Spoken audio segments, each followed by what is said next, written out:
Hello, everybody, and welcome back to Heroes of Histaeria Unearthed Inheritance. It's been a minute. David, we have to have a meeting with our divorce lawyer. Things have not been going well on our end. This is going to get messy. We are happy to be back. And before we dive into the adventure, let's go ahead and introduce our cast and crew, starting with our incomparable GM, David. Hey guys, I'm David. I go by ZenOkami in some places on the internet, but you will be able to find me and all that I do over on our new channel, Stealthy Elf Productions. We do maps, we do a couple of campaigns, we do the Heroes of Histaeria Sandsea Saga, and I think this is where, I don't know if this is the part that gets messy, but sadly, this will be the last time we'll be playing here on TalesArchived, because Unearthed Inheritance will also be moving over to Stealthy Elf. Super big thank you to Alec for having us here for as long as he did. Hey, of course. We're excited to see where you go, what you do, and we're very excited to support Stealthy Elf Productions in any way we can here at TalesArchived. We love you guys. There's no bad blood despite David and my divorce. Yeah. Don't worry, the kids are not going to get involved. That's what they always say, and they always get involved. Yep. Next up, Hannah. Hey, hello. I'm new here. So my name's Hannah. You can find me on the Stealthy Elf platform. So we are Stealthy Elf Productions. Dave and I kind of tag team in the content creation. And yeah, I'm so psyched to be here. We're so psyched to have you, and we're very excited to meet your little boy. What I've heard is a little bit of a problem. But what do I know? Next up, you know him, you love him, Button. I was not sure you were talking about me. My name is Button. My pronouns are they, them. I'm Bluebluebutton on social media. And I play Cress, whose pronouns are also they, them. Alec. Let's get into the game, folks. Let's roll some dice. Roll some dice. Hey, wait. Don't you have to say hello? Hi. Let's roll some dice. Hi, everybody. Hello, my name this is is Alec. Alec. Shut up. Hi, Hello, everybody. it's My me. name is Alec. My pronouns are he, him. You can find me all places on the internet at TalesArchived. I am here, and I am playing Finn Reese, your Goliath Rune Knight fighter, for now. For now. Yeah, we'll see how this session goes, and then that'll tell us where we're at. And then he'll be dead. And I think David. Oh no, we gotta do the bit one last time. David, the ball is yours. Perfect, flawless, Ooh. no issues. It's heavy. Yeah, That's a heavy ball. heavy. Heavy ball. You might need to see a doctor for that. Oh my Heavy is the God. hand that holds the ball. Okay. The Mooney thinks that at least 4 times a day. Yeah. Oh man. Okay. Guys, what do you think? Should we do it? Ready? Let's go. I'm scared. Think. All right. So before we hop in, we're gonna do a bit of a recap because we've been away for a while. I believe our last session was in December, so we've been away for a while. Okay. My friends, the time has finally come for our adventure to resume. But before we do, we're going to take a short moment to reflect on events as they have unfolded thus far. The world has been invaded by an alien entity known as the Monarch. Its forces have descended upon the world in a meteor shower, and they have set to exterminating everyone that they came across. Yet, even those horrors are nothing compared to the ultimate assault in which the Monarch siphoned oceans, causing massive tsunamis that wrought unimaginable havoc to the continent of Histaeria. And yet, in a mysterious twist of fate, the world's seas were not necessarily lost, but seemingly replaced. For once, where there were vast expanses of saltwater oceans, are now vast expanses of shifting sands. So again, we find ourselves in a broken world, surrounded by this mysterious sand sea, a world in which the lines of the map have quite literally been washed away. A world where the sources of magic have become volatile and unpredictable. A world where the prayers to the gods can induce madness. But these are just some minor details I want you all to keep in mind. Our adventure truly began when destiny-bound souls came together in the Ironwood, a refugee town located in what remains of the Ironwood Forest. A meeting which brought together the adventurer Finn Reese and the former seeker of the royal bestiary of Zel Edil, Cress Estuary. And let us not forget Cress's steadfast companion, Cuthbert. Cress's arrival in the Ironwood set things in motion. They revealed that the Harengon Druid, a pillar of the Ironwood community, Mal Smith, affectionately known as Granny Mal, may yet be alive. Cress witnessed Mal step through a portal, on the other side of which they saw the Beacon of Eliza, an iconic lighthouse temple in the town of Damrel. And now it just happened to be the case that the Ironwood's leader, the sage Elda Earthbreaker, remains desperate for news from their northern neighbors of Damrel. The retrieval of this news was once tasked to our very own Finn, who has earned the favor of Elda given over these last several months.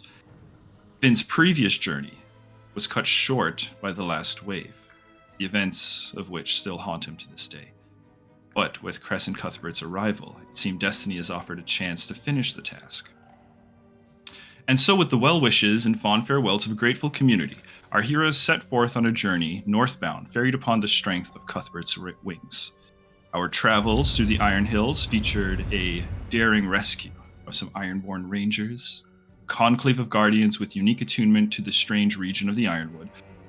It was also during this section of the adventure that Cress wandered the dreams of a mountain, whence they earned its trust and learned its fears. Meanwhile, Finn was honored by the Ironborn Rangers and shared a secret with the Sanctum Metallica monks. Our heroes were also welcome among the Asturians, a displaced tribe of Minotaurs, and there they learned of the loss of those sacred homelands, of their sacred homelands. After the encounter with the Asturians, the trio continued through the Brine Dunes, a region of terrible dryness and devoid of life. Were it not for the ingenuity of Cress and their primal magic, survival in that vile place would have proved impossible. A fact that seems to apply itself to the minions of the monarch as well. After discovering the shriveled bodies of the scum, our heroes armed themselves with tankards of salt. They then continued their journey over fetid mangroves and ruined croplands, keeping between the sand sea far off in the distance to their right, and a range of towering, twisted mountains to their left. Finally, as the remains of a town come into sight, Cuthbert begins to climb high into the sky, and you have arrived at the town of Damrel. And thus, my friends, we find you, high above the flooded remains of a seaside town, high enough that you cast barely a shadow in the permanent twilit sky, held aloft by the powerful great wings of Cuthbert, and as those same wings set to beat in a slow, steady rhythm, carrying you in the beginnings of a lazy, wide circle. Down below, it is no strain of your sight to make out the hollowed shells of masonry and ships that now remain in the wake of the last wave. But though this town is battered, the town is not without industry. From your high vantage, you make out what can easily be identified as humanoid shapes moving below. Their strange hopping gaits and the pungent fishy odor that rides the wind to find its way to you helps you identify them as the Kuatoa, the famed farming fishmen of Damrel. And the industry to which they now set themselves seems to be tending to a familiar alien ship that lies now exposed in the reef of the harbor, over the dried reef of the harbor. My friends, with all that description, I'm still going to go ahead and move you over to this map. Now, this map is very high up, right? Okay. It is really meant to just give you guys a sense of the space. Oh no. But as you can see here, my This friends, is you so are... cool. What the fuck? This one was a lot of fun to make. You guys are high in the air, and from up here you are astride Cuthbert, Cress at the reins, Finn just behind, right? And the two, well, three of you are out overlooking this town. Again, wide, lazy circles. High up, you can see that there's industry as described, but it doesn't appear that anyone has noticed you. Again, you cast barely a shadow. It is cold up here, but for the two of you, that is a non-issue. My friends, I'll give you some space here to go ahead and chat, get back into your characters a little bit, stretch those limbs. But I would also like perception checks or investigation checks. Either one of you can roll your respective checks, or you can offer advantage to one. I will give Cress advantage on perception. Okay. Thank you kindly. Oh, also, everybody, including Hannah, take an inspiration for your patience. That is a 25, David. 25 is really good. Okay. Hannah?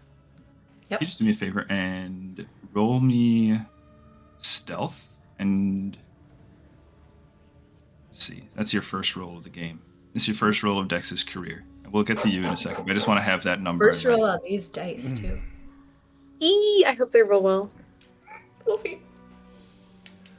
Can I just also be upfront with you about this one? For your first roll, let me tell you, rolling low ain't bad here.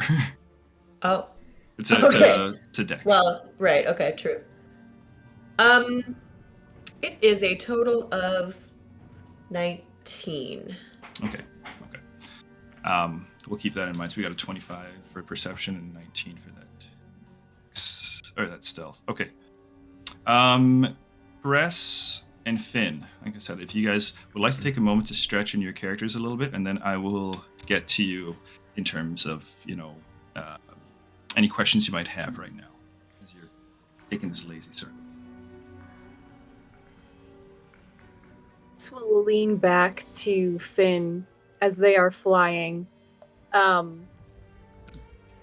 very serious expression crossing this pale emelanastic face, speckled with yellow and teal scales. This very petite sea elf leaning back to this colossus of a figure behind them. Paulette described himself. Long white hair fading to yellow, kind of spiraling back in the breeze. And as they lean back, they'll point down. That's what took me and Pim. Or one of those, at least. I'm sorry. I imagine it's a difficult sight to look upon with that sort of history. Definitely makes me wonder about the figures down there. I know that they could take control of minds, and I see Kuatoa working on it. That doesn't make sense to me. They could be ensorcelled.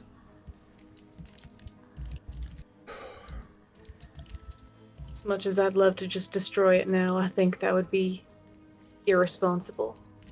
We'll have to move swiftly, quietly. I imagine that's the goal here. We're looking for Granny Mel.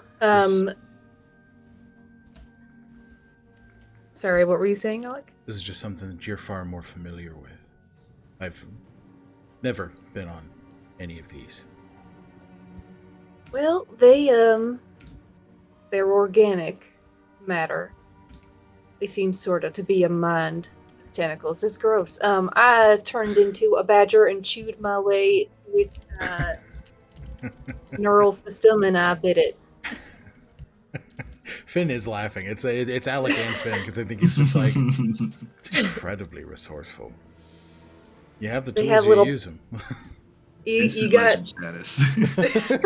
you got the tools, you use them. They have pods within them that are difficult to exit, but again, if there's a fleshy membrane that you can, burrow through. Yep, sure, absolutely. That makes all the sense in the world. Okay. I don't imagine there are people in there if they're working on it. Can we see the Beacon of Eliza, David? Not from here. The Beacon of Eliza. Roll a history check for me. And Cress, you can do so. For you, the DC here on this check is 13. Phew. I rolled a nat 1. No, sorry. you have an inspiration. If you want to use it. You have an inspiration. Also, I'm gonna save that shit. Can I give you a free inspiration, because I also I always appreciate the description of Cress. It always warms my heart. So I'm gonna give you one there too. Hell yeah. And I will use it on this. Okay, thank you. Oh, there we go. 24. Nice. Nice, there we go.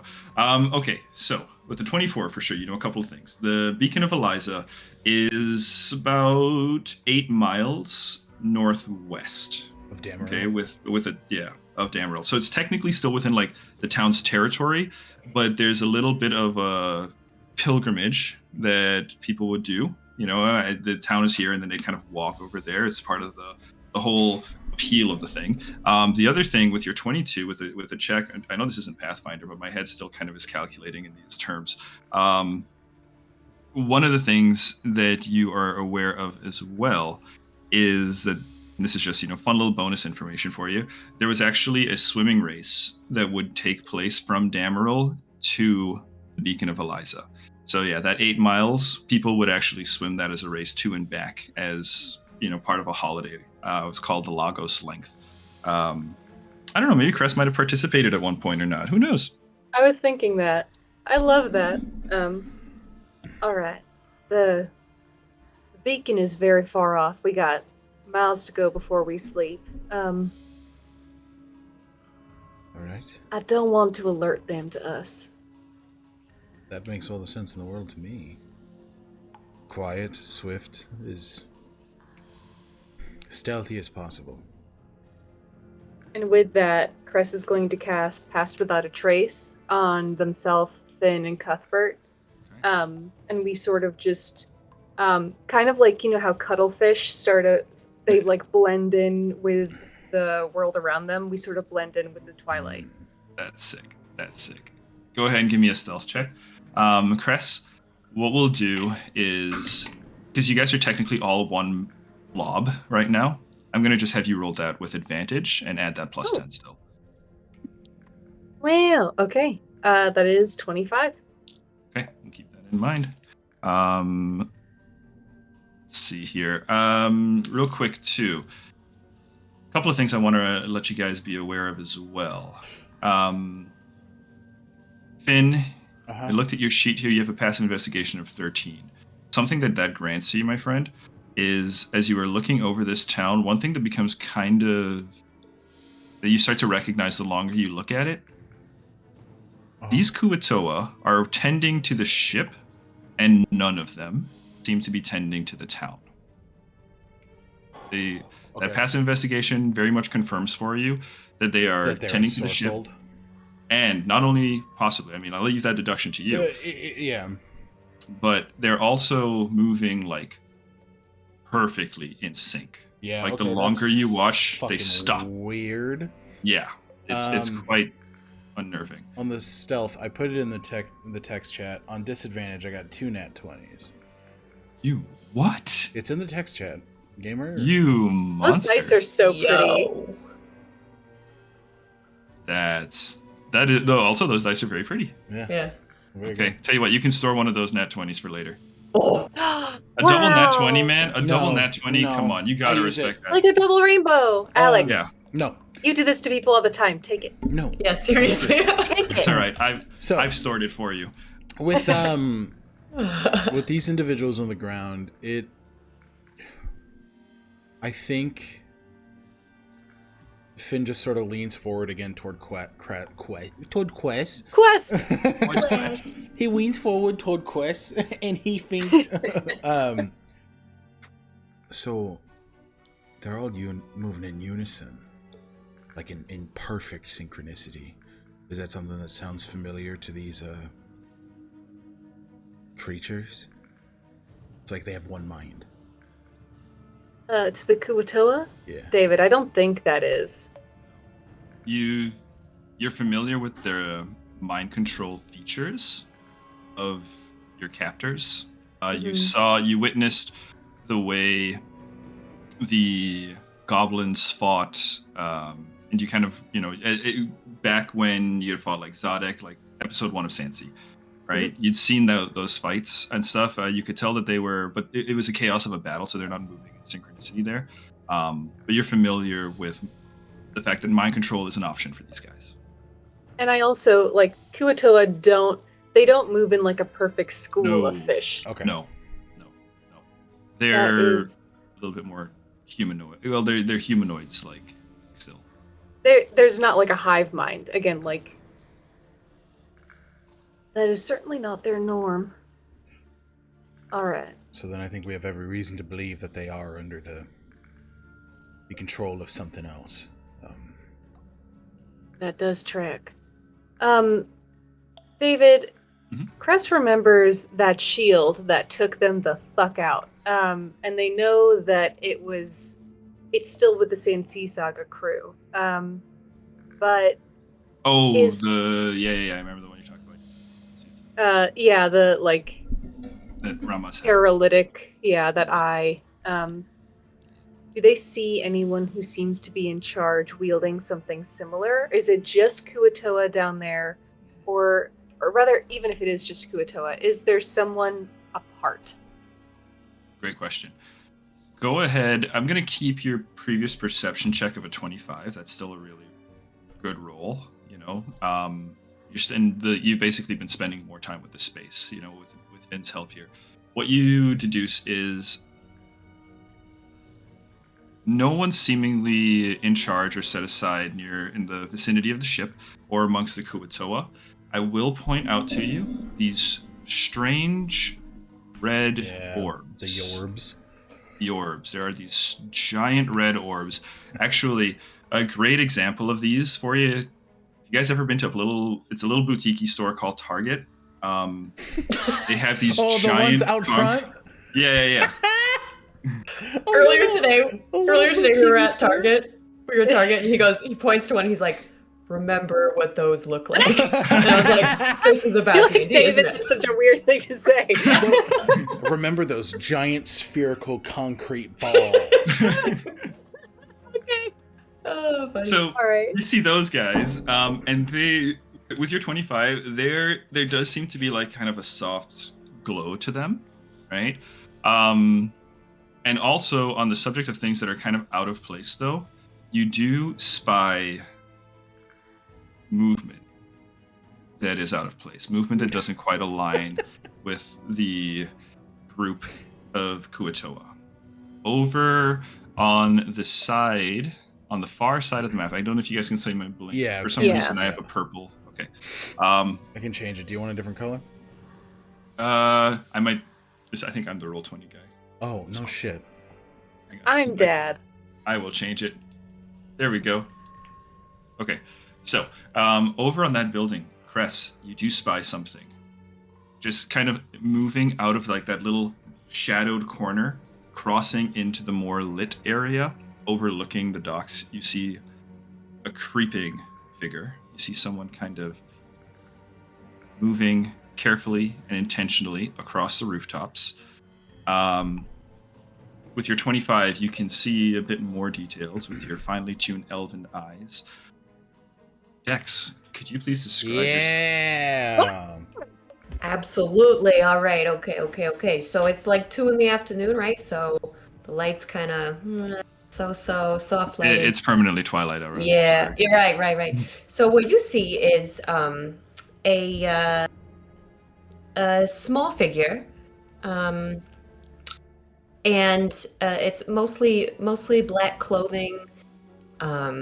It's hard to make out the details, but you do notice that the sleeves go down about halfway, and there's a collar that goes up the neck, and there's a bright red pop of color coming off of the head. She's got bright red hair, and just as you glance down, she pulls the hood of her cloak over her head and continues sneaking off. And I think from the aerial view, that's probably all you see at this point. Right, there's someone down there. They look like they're in trouble. I know they look fucking purposeful. Dex, you're coming up to the edge of that roof. There is a 2-story drop beneath you to the edge of the floor where it would be the cliff, right? And then another like 40 feet after that to the actual floor. I'm gonna move you guys to a different map one more time here. Okay, players, you should be on this new map here. It's just a zoomed in subsection of that previous map. Are we there yet, or? You guys are flying. Yeah, you guys are flying like way above. Like you can see all this stuff happening. You basically have the view that we have right now. Dex, if I could have you, I'm just gonna move your token onto the map here. Yep.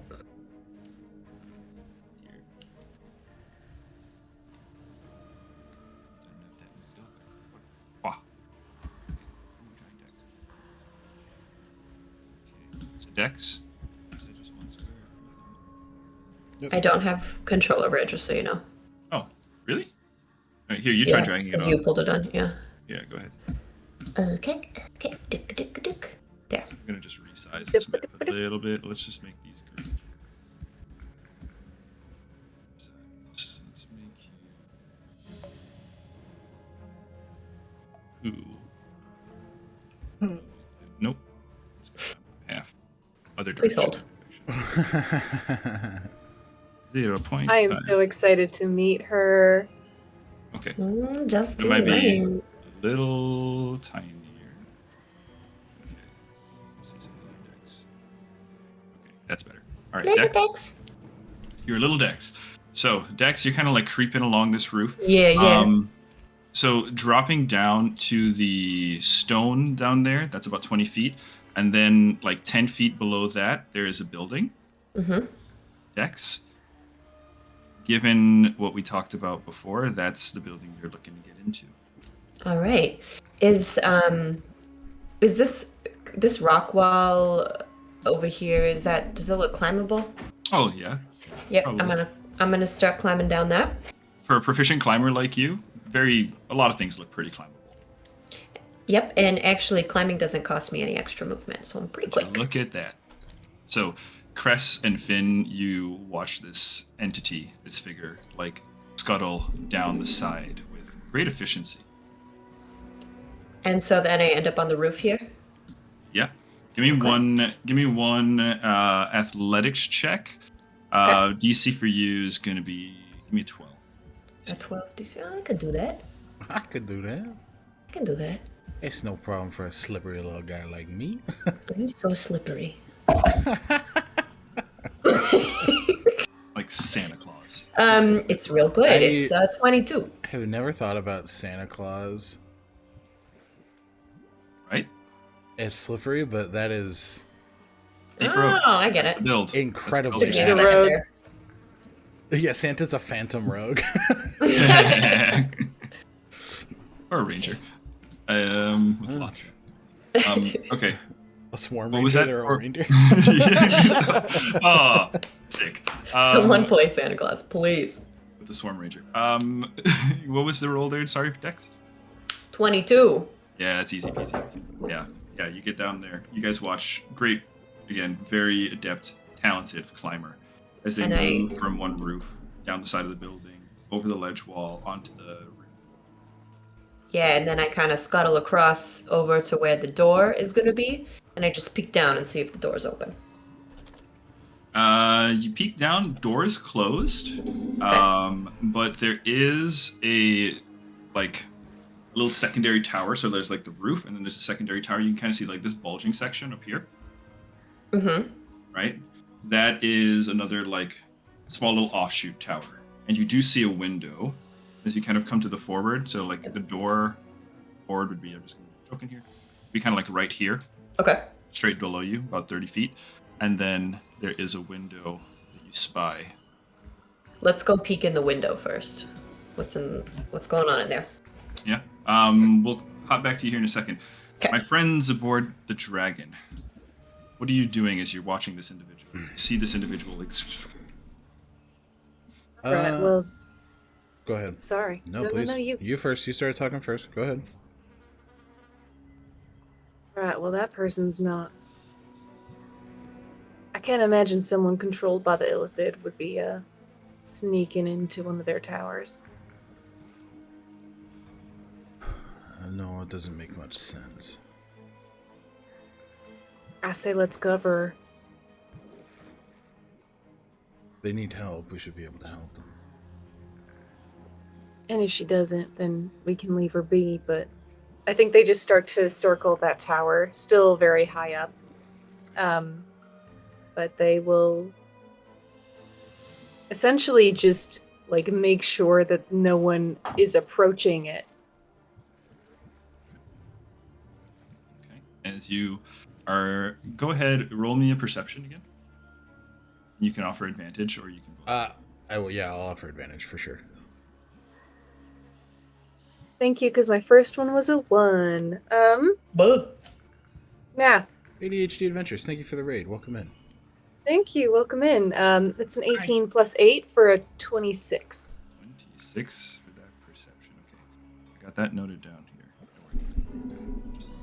here. Dex, as you're moving into that window, can I also get a perception check from you?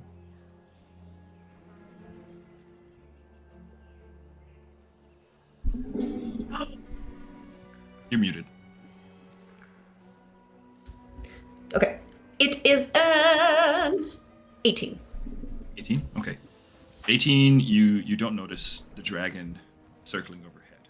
But with an 18, you are peering inside the window. With your 18, I'll give you the room here. Let's see.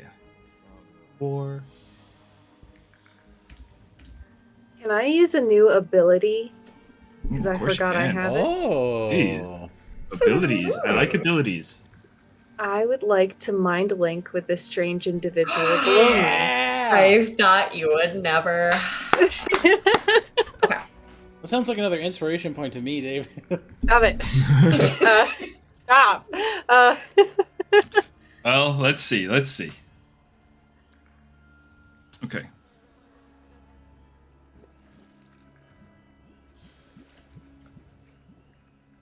What do we do? I don't know. I heard a roll happen. I was like, what's it? No, that roll was something else. Don't worry, you guys are good on that. Okay. Okay. I'll reveal the room here. So that's what you see. There looks like a globe in there. It's dusty. It's musty. But the room looks pretty simple. You do see a trap door, a closed trap door, in the kind of looks like it probably leads down below. The two of you go ahead and mind link. And Cress has never done this before. Dex, not that Cress knows your name yet, but for a moment you see this little translucent silvery dragonfly hover and tap onto your nose, and the wings open up on either side of your vision for a moment and then flood you, and you see you're aware of the shape of Cress, Hannah, but this petite form dressed in the kind of tattered military garb of the royal bestiaries of Zeladiel, if Dex is aware of that group. And this silvery outline in your mind says to you, don't panic. I'm above you. And it seems like you might need help. So, Dex is just about to try to test if the window's open, and this dragonfly sits on her nose, and she immediately, takes out 2 daggers and is getting ready to do something, but then the mind link happens, and she hears the voice, and looks up very slowly.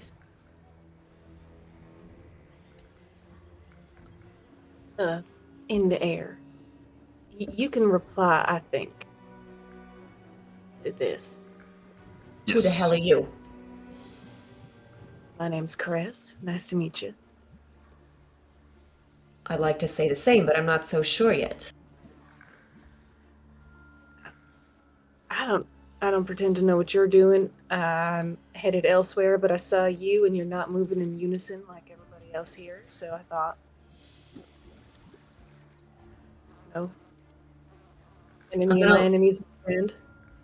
I'm gonna look around and see if there's anyone here, like in the immediate vicinity. Okay. Let's see. Go ahead, roll a perception. Or you rolled one earlier. I'm not sure if I wrote down the results. Remember what it was? It was an 18. 18. With an 18, yeah, everybody becomes aware of one thing in particular. You guys, over on the side of the map here, resizing the tokens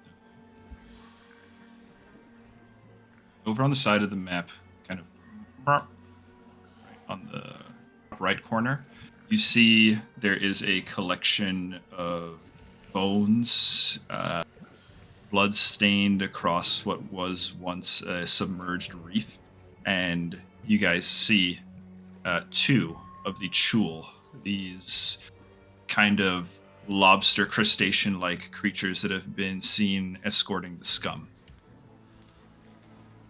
And they appear not to notice either group, either Cress Finn or Dex, as they are currently just cracking these giant bones. Cress, you recognize the rotting carcass of like a whale that they're just kind of working. Well, I don't know your name, but you got two chul at your 6-7 o'clock. They have not noticed you. Listen, whoever you are, I Right. appreciate your help, but it's not safe here. Yeah, I You know. should probably leave as soon as possible. And while we're talking, can I see still what's in front of me, or do I only see you? With the You mind don't- link. You just get that translucent outline. Okay. I'm just gonna kind of do one of these to clear smoke out of the way, and respectfully, this is just Dex's character. Dex has the ability to disconnect telepathically if she doesn't want to be communicated with telepathically. So All right. I'm going to cut the connection, and I'm going to try to open this window. Okay. Go ahead. As you test the window, it seems unlocked. Looks like you can open it just fine. Great. People in this town never really expected to have to contend with the likes of something like Dex. Okay. I will open the window, and right before I do that, I would like to keep a watch on this courtyard. So I'm going to activate one of my tokens. What the fuck is it called? Eerie token. Eerie token. So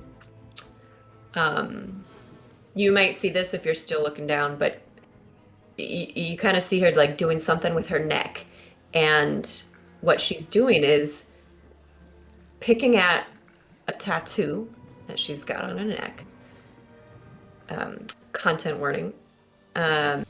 She's gonna slowly peel off a small piece of skin and stick it to the side of the external wall of this tower.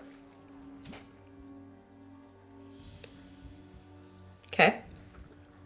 And that's going to allow me to check in on the outside every once in a while. So I hop in the window. Okay. Eerie token is placed. You hop into the window. As you walk around again, this room is fairly bare, not much in it. There is the trap door that seems to lead down below. What do you do? Okay, continuing deeper? I'm going to look for traps. Okay, great. Let's see here. What's your passive investigation? Or you can roll me an investigation. You got a passive investigation of 16 already. I'll tell you, this seems pretty safe, but Okay. yeah. Seems pretty safe. And as you open the trap door, it kind of creaks open. You look down, you see a ladder that goes down to like another landing. It looks like that second landing, about 10, 12 feet down, is a bit more of like a small bed chamber. You know the individual who would have been living here. This Just real quick before I hop down, is this a barrel right here? In this tower? That's like it's like a dusty old globe. Just like one of those globes that would be kind of on a stand and spinning and stuff like that. Does it look magical? No. Okay, I'll leave that then. It's just decor. It's not magic. I don't fucking want it. Don't care. Classic. Okay. So now I have to hop down. Okay. Yep. Hop down. It's a bedroom. Looks like it would be suitable for an individual probably of like no Mr. Halfling descent. In your case, you can confirm Halfling descent tracks. There is another trapdoor that goes down lower. Go down. There's nothing else besides the tracks in this level? No, just the bedroom. Really, just a Okay. trapdoor. Looks like a hamper of laundry, maybe a chest. Right, as you look inside, it's got some clothes. It's got some dried and letters. Nothing too fancy or of value in this room. Okay. But you can roll investigation if you want. Why the hell not?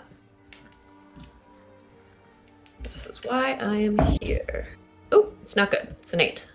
Okay. You don't find much, but you do find a brass candlestick. Want to take that? This was clue. That could be a lethal weapon. I mean, Halloween. Halloween. it's okay. I'm gonna leave the brass candlestick. I'll hop down. Okay. Hopping down, you're immediately assaulted by the smell of I thought you were brine. gonna say assaulted by a person. I was like, No, you land, and as you kind of land, there's this little splash. You can see there's a layer of water, right? Slightly flooded is this room. There's a briny smell to it, right? The items in here are very much displaced. It looks like the door that leads into this space is slightly ajar. You peer through it, I imagine. Mm-hmm. Peering into it, you can see the rest of the chamber here, which looks following.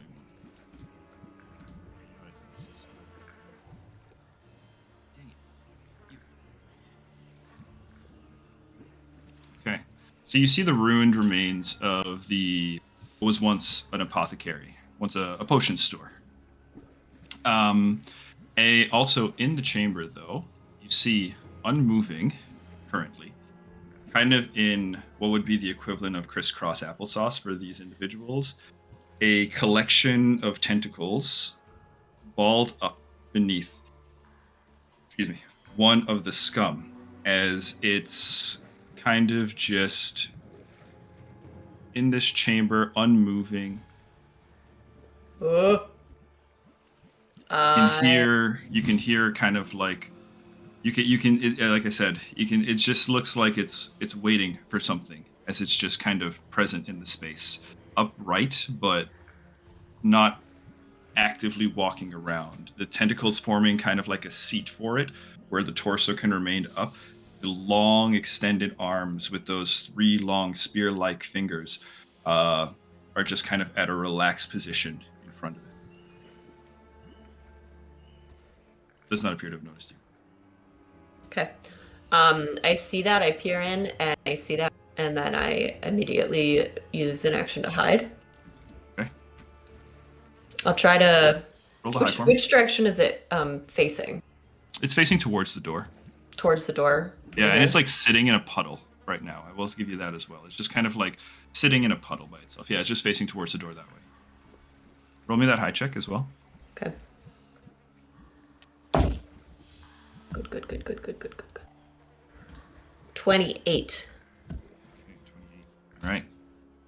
So I'll leave you to contemplate how you're going to approach this, but that hide is, at least thus far, doesn't appear to notice you. But let me check in with Finn and Cress. The two of you are still kind of circling that tower. Dex is gone in. The telepathic connection broken. You see the two Chul as they are kind of feasting on this whale carcass. Right. All right. I did something I've never done before. I was able to mentally speak to that person. She does not seem to want that, though. Okay, She broke the connection. Then we don't do it again? Yeah. Did you know you could do that? No. Oh, well. You know why you can do it. I suppose these are maybe questions for a quieter time, but sorry. Just... No, I appreciate the curiosity. I think it was Varen. Well, it's good to know. Especially maybe if we get separated. Yeah. Fuck. Let me show you. And they sort of lean all the way back so that their head hits Finn's back and they look up. And the same thing, a little translucent silvery dragonfly lands onto your nose, Finn. And then the wings pop open and flood through you, and you see this silvery vision of Cress. And they see a silvery vision of you. This is very cool. Into your mind. Imogen Temmel. Into your mind, Cress says the same. It is really cool. You haven't failed to impress me yet, Cress. Well, Finn, the same to you. We should go where we're maybe wanted. Do you think we should deal with those Chol or just leave them be? I think the Kuatoa. Did you see those orbs surrounding that vessel?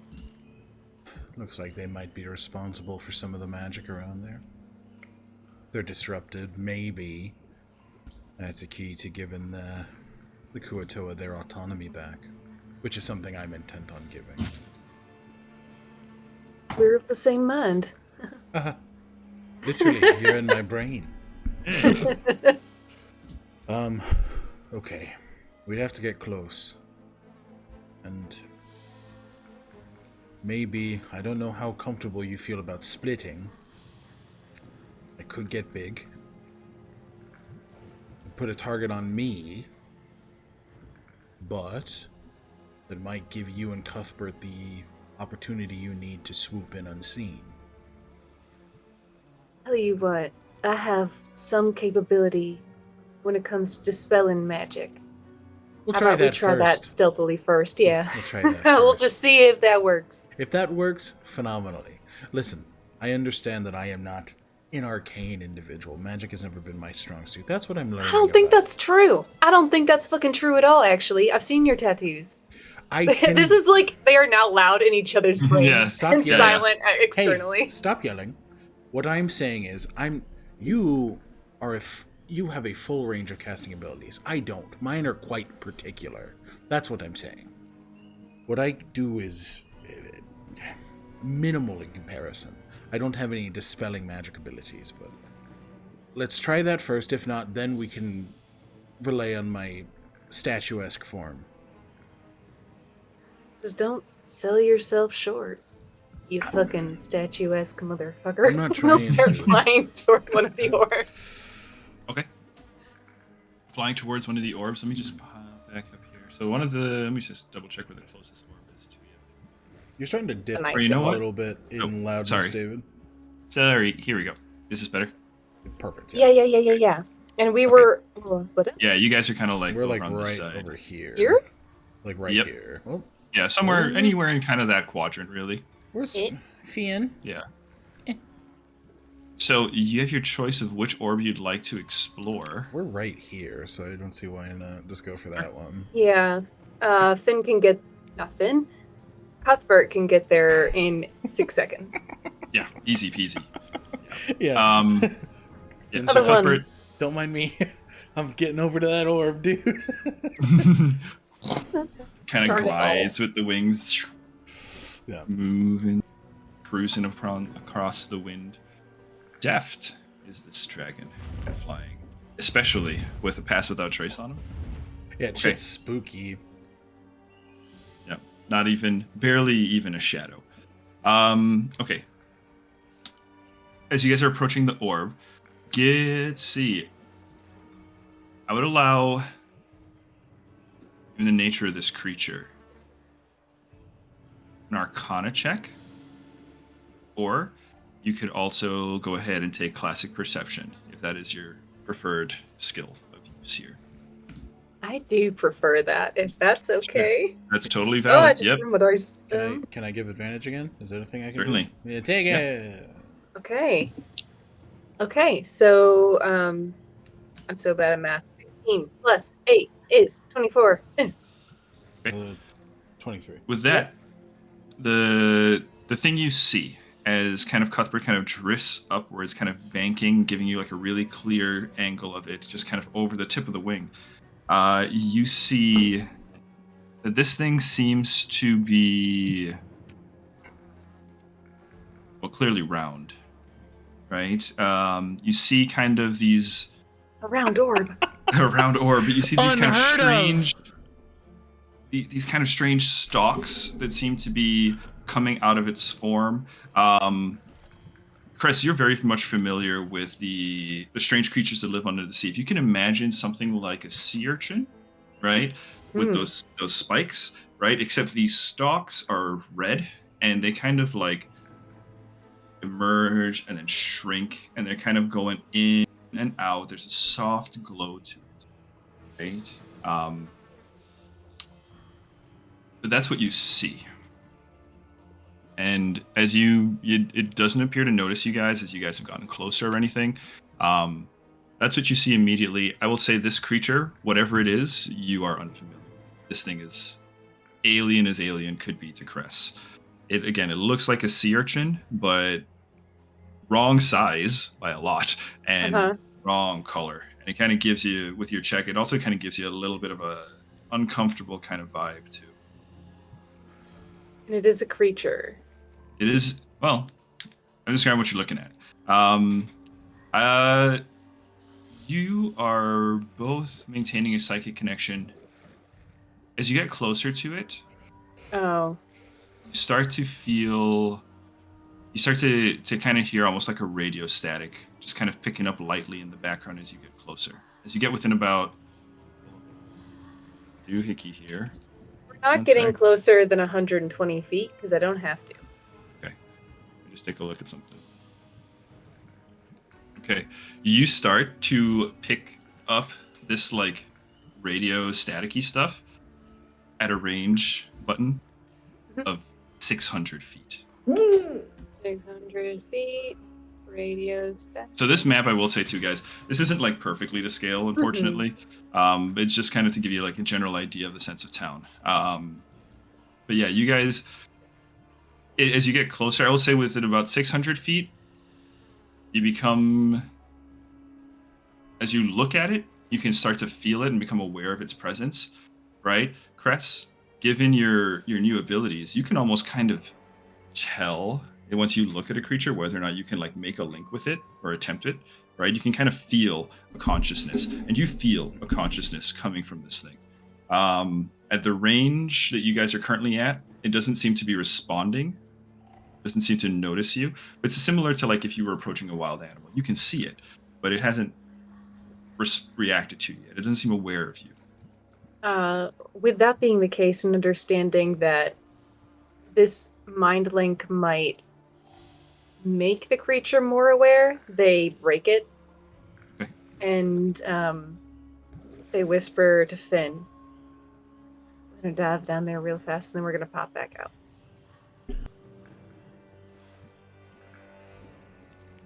See it. May I do the thing, or do you want to hop back to? Let's check in real quick with Dex. Dex, you are in that. Okay, Dex, you're in that chamber. You see the scum on the far side there. Again, unaware of your presence, is it currently? What's your next move? So I look around just to take visual inventory. I'm looking for barrels, potions, and other magic items. Go ahead, roll investigation. Or perception, rather.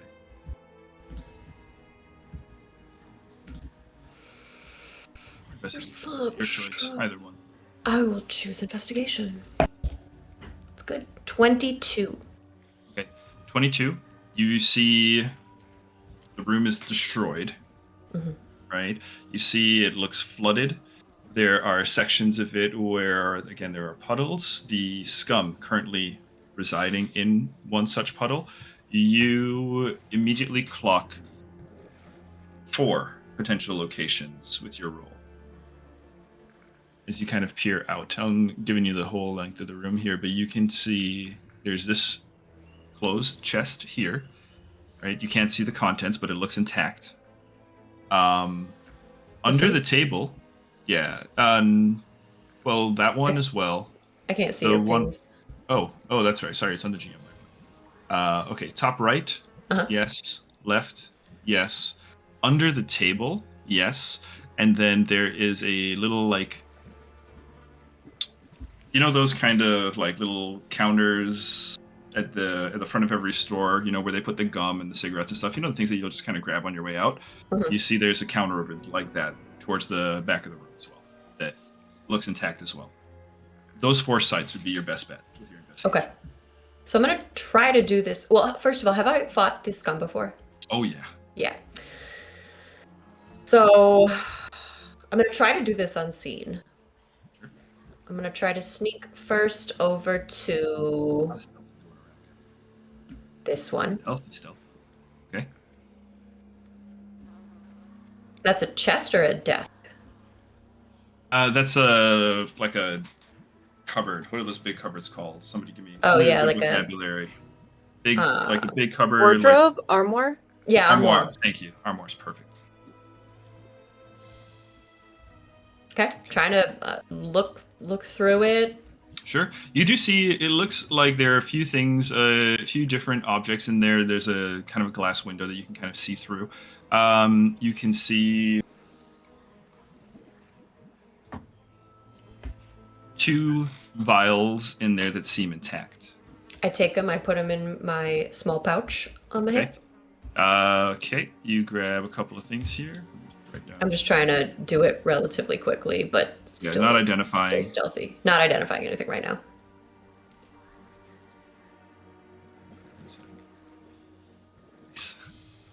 Alec, roll me a d10.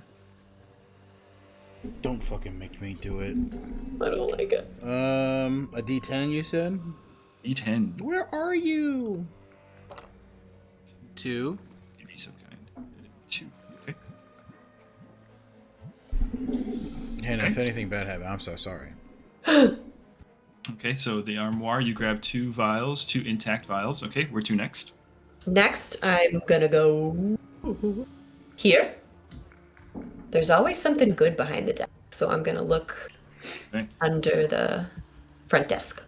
There is a locked chest. I will try to pick that lock, baby. Okay, go ahead, roll a sleight of hand.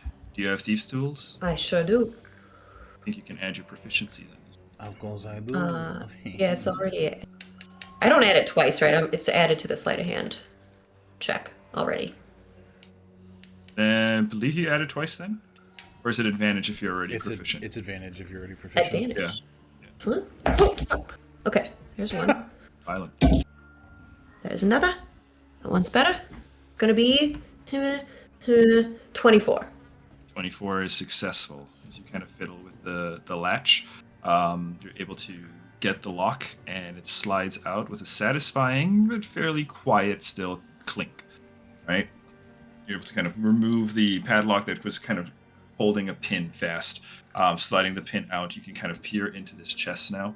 Looking into the chest, you find what you came for, Dex. Oh, amazing. There are 2 casks within this box. I quietly celebrate inside my mind, and I try to get these little casks in my little bag. Okay, yeah, easy enough. I slide them in, and they disappear into the Everybody's waving. I don't know what I'm bottomless waving at. hole of my Thank you, backpack. Raiders. I'm also going to take the lock that was on there. Oh, okay, sure. I want a padlock. You have a padlock. Okay. Is there anything else nearby? If not, I'm gonna scoot. You could try to reach over the desk and grab at the little bullshit counter. And then there's also, if you can sneak past the scum, there is also that other armoire up there. Yeah. Oh my god. Should I do it? I think I should do it. I'm feeling pretty sneaky. No. And sneaky. Yeah, I'm doing it. Okay. I'm gonna go try to open that one. All right, roll. Let's see. Go ahead and roll me a stealth. Stealth again. Okay, it's good. It's 30. There's a hell of a roll. So you stretch over. You kind of like carefully shift your weight. Right. You peer into the front. You can see. Button. Roll me a d10. All right, sir. That is a 3. A 3. Okay. And roll me one more d10. It's not down Main Street. That is a 10. Okay. Is it good? I don't know. Another two vials. One is kind of a long, thin flask, right, with a cork stopper. The other one is a more rounded, if you can kind of picture like a Crown Royale bottle, right, with a wax seal over the top. Did I find whiskey? Okay, I put him in my bag, and I, as quietly as possible, get the fuck out of there, back the way I came. So, unfortunately, though, on the subject of as quietly as possible, my boy here did roll a natural 20. Are you kidding me? Can I'm I sorry. forsake an inspiration to make that not happen? Okay. Oh, Hey, I Sorry. tried. good. You tried. Good try. Appreciate Tried. the thought. So do I get an inspiration for my effort? Kidding. I'm kidding. It's a joke. Ignore me. Reward me! Sorry, Finn. So what Your happens? your friend might be got here.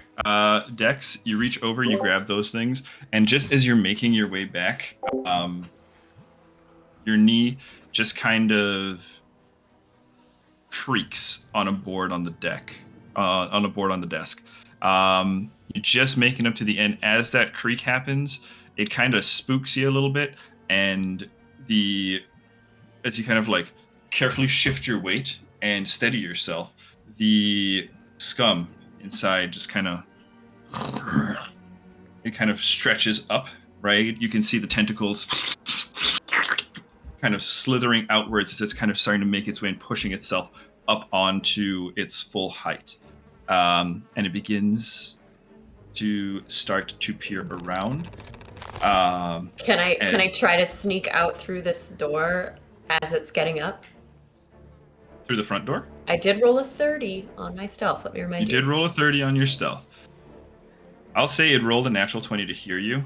It's aware, it's reacting to a noise, but I will give you that it doesn't know the source of it, but it is on the move. So I'll say you're behind the desk. Quick. So Dex, you are behind the desk here. Are you? And So I ended over here and then was immediately gonna go out this door back up. I thought you were grabbing this one next to the doobly-doo.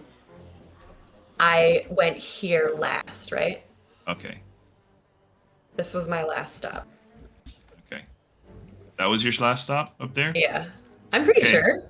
Just correct me if I'm wrong, but I thought I went... I thought you were just going to reach across the desk and grab the stuff that was on the other side of the desk.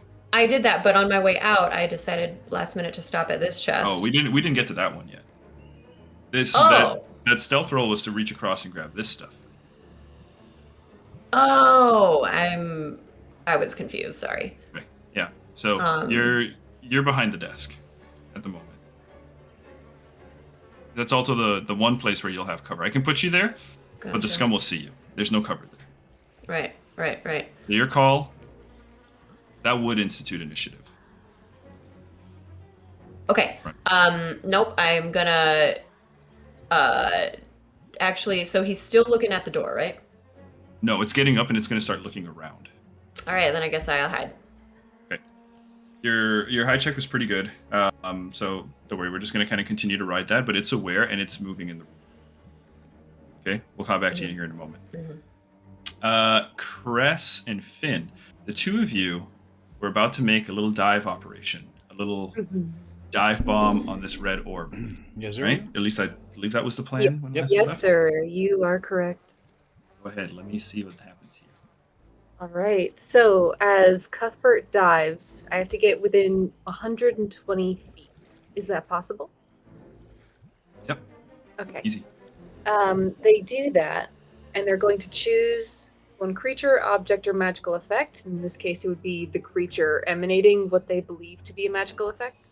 Okay. And they're going to cast Dispel Magic. So if there is magic of 3rd level or lower, it's immediately dispelled. If it's 4th level or higher, I need to make a check. Okay. I'm going to need a check. Okay, that makes sense. DC on this is 14. Well, I rolled a 15 on the dice, Nice. plus 5, 20. Okay. All right. Do I glean what I am dispelling? Certainly. So, Cuthbert, kind of taking your guidance with the reins, banks down, pulls the wings in, falls, right, and going quite fast, but silently. Pulls the wings up at the last moment, just when you're within range. Cress, you reach out, cast your Dispel Magic. Any particular flavor you'd like to give us here? It isn't visual, Okay. but with that silence, there is. It's strange for there to be an additional absence of something, right? Silence is just the lack of sound, but there is a truer and deeper silence that falls over this orb, this stalk within it, as I think they pull. There is a magic in any sound and motion, the vibrations of noise, and they kind of absorb it, pulling it up into the sky where Cuthbert flies or falls. Okay. And as you do so, as the magic kind of does that pull, first thing that you see is the stalks that were kind of doing this slow retraction and protrusion immediately all just protrude at once. Right? You see about 7 stalks emerge, and you see it kind of they writhe as they kind of snap to and fro real quick. It kind of the orb seems to turn in this. It's like a brazier. As you get closer, you can see now that it's kind of sitting in this thing. As it kind of turns, you can see a liquid kind of like leaking off of it, and the top of it, as it kind of rolls over, opens in a slit and kind of pulls back, similar to the way eyelids would across an eye. And what is revealed below is this kind of like milky white surface that you recognize as an eye. I'll give you a little close to the creature here in the chat for you. See exactly what you've does this does? Not quite. Do I get a sense of what I have dispelled? You've just kind of revealed this creature. I think your spell, more than anything, the psionic interference, right, immediately just kind of breaks. It's like the radio waves are clear, right? You're kind of innate to that, given Varen's connection to you, right? Immediately the telepathic. I want to kind of describe this thing. It's almost like Wi-Fi, if I had to describe it for you, right? You can almost feel that when you're kind of within that range. And what you did just now is you just turned it off, right? Okay. And the creature kind of and an eye opens up. And then the Kuatoa, are they still moving in sync? The Kuatoa stop.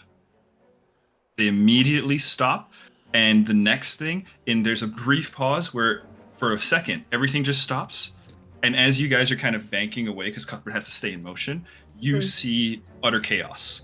You hear screaming, you hear hollering, hooting. You see off in the distance, they are hopping up and down. There is a tantrum of, God, they got to be close to pushing maybe about 100 Kuatoa over there, right? As they are all suddenly in this sort of manic panic. A nice rhyme. As that happens, Cress does not know if this creature undergoes the same trauma when it comes to scum and salt, but they're going to try, and they're going to dump a tankard of salt onto it as they fly away.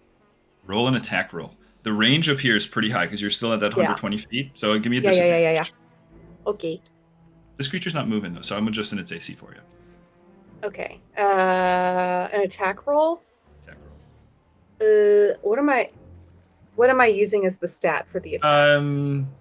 Dex or strength, the flavor of your choice, but I imagine not strength given Cress. I'll do Dex, which is only going to be a 13. 13 hits.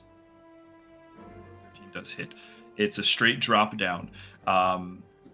The tankard of salt drops down, and you hear these are like little earthenware clay mugs, little clay earthen tankards, and as it kind of drops down, you can just faintly hear the crash and the cracking of it, and the salt just kind of cakes over it. The stalks are now just kind of wildly, right, as you literally just put salt in this thing's eye. All right, cool, bye. They're gonna fly away. See ya. All right, I did it. All right, the Chul are close by. You can see they haven't quite responded, but the Kuatoa are going fucking nuts at the moment. Finn, you are also very much aware of all the hooting and hollering going on. While Cress is doing this stuff, Finn, can I get a perception check from you too? No. Perception?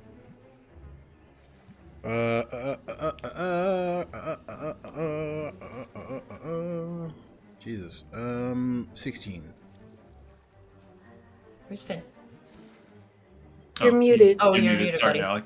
I was looking up at Roll20. Sorry. 16. Okay, Finn with a 16. Your eyes are drawn somewhere else. As this is happening, right? You kind of glance back over, just kind of, checking your surroundings. This is a tense moment, and you really got your head on a swivel here. Your swivel does reveal to you that I moved you guys back over. You should be back on the Dex map at the moment. Yep. You guys, and you make out a swarm of small little creatures. Looks to be rats emerging from a crack in the bridge. Are they fucking above. cranium rats? You bitch. And they are pouring out of that crack, and they are moving down. They're beginning to kind of move down the parapet there. They're heading towards the direction where Dex is. Yeah, that makes sense. Okay, but they are. Finn, give me an insight check. I'm or an Alec. animal handling. Alec, sorry. Wait a second. I was being a dick. You got me. An insight check. Yeah. Oh.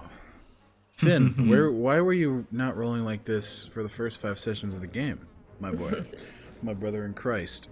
Insight check, 19. Okay. They are also in a panic, similar to the Kuatoa. That swarm that is emerged, they are in a panic. It's okay, so given that insight, am I able to glean whether or not this is like I'm free and they're just looking to run anywhere? Or does it seem like they're running to a certain place with intent? I will say they're kind of running anywhere. The vast majority of them is they're just kind of like running upwards, and they're kind of like spreading out wildly. Okay, got it. He'll just kind of lean over, back where that individual was. It looks like they're rats with exposed brains of sorts, leaking out of cracks. Running around where that person is, but it looks like they're. Did Cress vocalize the kind of Kuatoa, like kind of going a little hectic? Oh, you can hear it. They don't even need to okay. vocalize it. It's wild. It looks like it's something very similar to what the Kuoto are experiencing. Right. All right. Doesn't look like they're going directly for that person. They're just kind of running anywhere. But I grow Let's more just concerned. go there in case. Yeah. Yeah. On the bright side, the Kuotoa seem free. That's good. Hey, nice job with the salt. Very smart.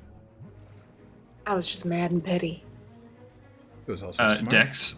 Dex for you as well. The scum in the room with you, right? You don't know what happened outside, but the scum is also just like kind of now thrashing about. You see it's splashing water everywhere. There's like bits of like crumpled furniture. It's like moving across glass. You hear that crunching beneath it as it's also just kind of going wild in the room. Dex, your instinct tells you this is an opportunity. Yep, it sure does. Yeah, I'm gonna try to make for the door. Okay, Whatever. The door? So the door to the upper level. Door to the upper level. Okay. I wanna climb. Stealthily, or are you just going for speed here? Actually, I don't think At a this feat really point, makes a difference. I'll say you can make it. Just give me the stealth for me. give me stealth. Okay. I rolled disadvantage. Not bad. It is 19. Okay. With a 19, you cross that distance over. The thing is going wild. You see the scum like thrashing about. You hear the boards cracking beneath it. Again, you hear glass crunching, pages shredding, as this creature is silently having a tantrum all on its own. And I make it to the Yeah, you make it out. other level. Okay, great. Before I go over to the window, I will use my action to look through the senses of my token. Okay. See what's going on outside. With your token, the token, can it hear? Yeah, so it is imbued. I know it can see. Yeah, it says senses. You can enter a trance. You see and hear from the token as if you were located where it is. Okay. You are seeing and hearing seeing more so than hearing. You can hear the squealing of the rats as they're kind of emerging from that crack in the ground. Uh-huh. And you are also hearing the hollering and yodeling of the Kuotoa way off in the distance. It is a dim sound. You probably can't really quite identify what that is from your distance, given just positioning, but shit's going on outside as well. Yeah. So I'm just going to try to make it fast. I'll get out the window, get back up on the rooftops, and I will also glance up and see if I can see where these mysterious newcomers are. Okay, that'll be a pretty high perception check. You can go for that. Nope. Yeah, you don't see them. As you come out, you can't quite see where they might be. Cress and Finn, though, you do see Dex. Yep. You do see Dex, and momentarily after you see Dex emerge, you see the front door to this place just kind of pop open, and you see the scum like angrily, or just wildly thrashing its way out the door. Shit. Okay. Cress and Finn, what do you do as Dex is kind of now emerged up? Dex, you see the scum also crashes out the door. There is just a general mayhem and panic going. Worst comes to worst, we could offer to scoop him up and drop him off somewhere. Yeah, in the meantime, Salt Bomb 2 Electric Boogaloo, they hand Finn one of the tankards. He's got one in the other hand, and he's just kind of like...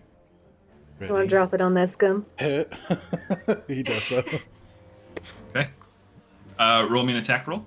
Strength or Dex, your choice. Strength. Strength. Because I'm a big bitch. I get knocked down. Am I adding proficiency bonus to this? Yeah.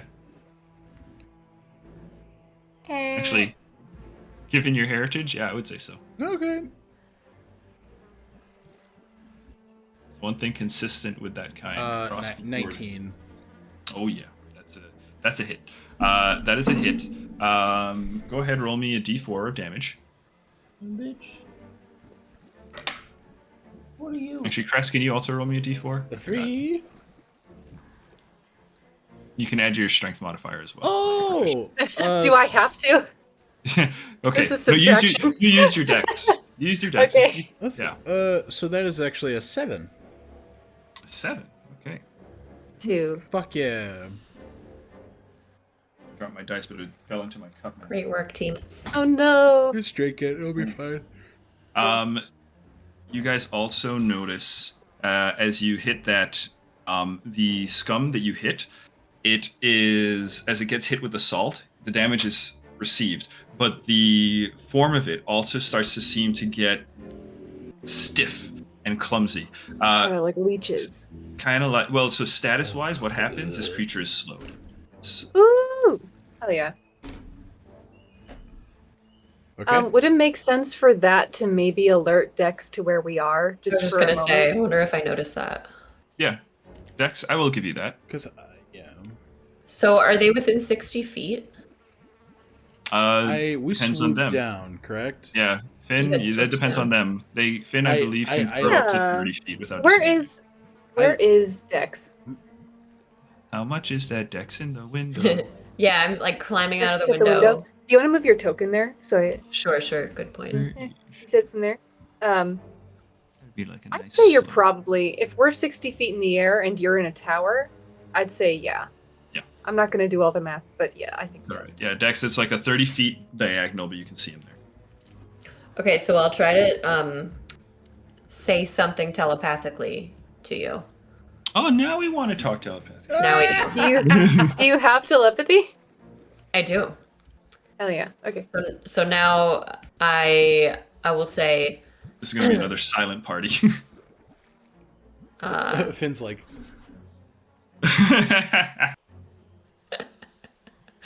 I will say, just seeing that they're now realizing that they're on the good side of things. You never know. I will say, okay, here's what I'll say. I will tell them, what's a location? Where's the grotto? Ooh, the grotto. The grotto is going to be a few miles southeast of Damerel, kind of along the edge of the continent overlooking the Sand Sea. Okay, I will say, So probably about 10, 12 miles away. I know somewhere safe where we can regroup if you're willing to give me a ride. Who'd you say that Say to? it to Cress or Finn. I say it to Cress and I pull my hood down so that my red hair is really obvious down below. And David, Hmm. I know that we've had Finn, Pim, and Mal on Cuthbert and have been fine. Mm-hmm. Weight-wise, how are we doing? This will- Can I carry 3? Can Cuthbert- can Cuthbert carry 3?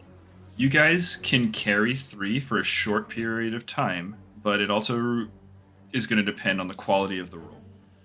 Cuthbert's Okay. fairly strong. I've got a stat block pulled up here. I've got him up too. He has a 16 strength, Oh, yeah. but he's large. Yeah. So he'll have to carry them. He'll have to carry Dex in the forepaws, right? Not on the back. Okay, that makes sense. I think you can register Cress's surprise even though it's not vocalized. Dex. Rat. Cuthbert's gonna pick you up. Please don't hit him. He won't like it. Just let him pick you up. Okay. Alright. Okay. I guess there's a first time for everything. Riding a dragon. Cross that off the bucket list. Do you like flying? As the dragon's already swooping down. I don't know yet. One way to find out. Give me an athletics check for Cuthbert, please. Okay. Ooh. can, Not nat 20. Oh yeah, that's fine. I was gonna say like DC, Dex probably not the biggest person if we call that like a DC 14. Yeah, you're still fine. So yep, easy enough to pick Dex up. Cuthbert swoops down. Right, you see the wings flare, Dex, as all of a sudden this shadow looms over you, and then you see the draconic form. The front paws reach out, grab you by your arms, and pull you up. Not quite like that. That'll probably hurt. Kind of like squished together, more like pencil style. Just gotcha. What, are you fucking Jesus on the cross right now, being like T-pose? No, you can like Take the wheel. the talons grab my arms right here, like they do in the Eagles in Lord of the Rings. Anyway. Oh yeah. No. This one's Cuthbert's got a little bit more range of motion with those limbs as he reaches forward, grabs you, and as he kind of takes off. The only awkward thing about this, though, Dex, is that you're like looking at dragon neck and chest while being taken away. So I don't know about better than you. looking at dragon dick, I guess. That's fair. Why? It would also. Well, I don't know about you, but I would be kind of Better than looking at freaked out than look like. Can you imagine flying inverted like that? Yeah, not see. Yeah. can't see not the floor seeing the at all. ground. Yeah, you have no idea how high you are. Trying not to wriggle. Yeah. And I just kind of direct them in the general direction of the grotto. Okay.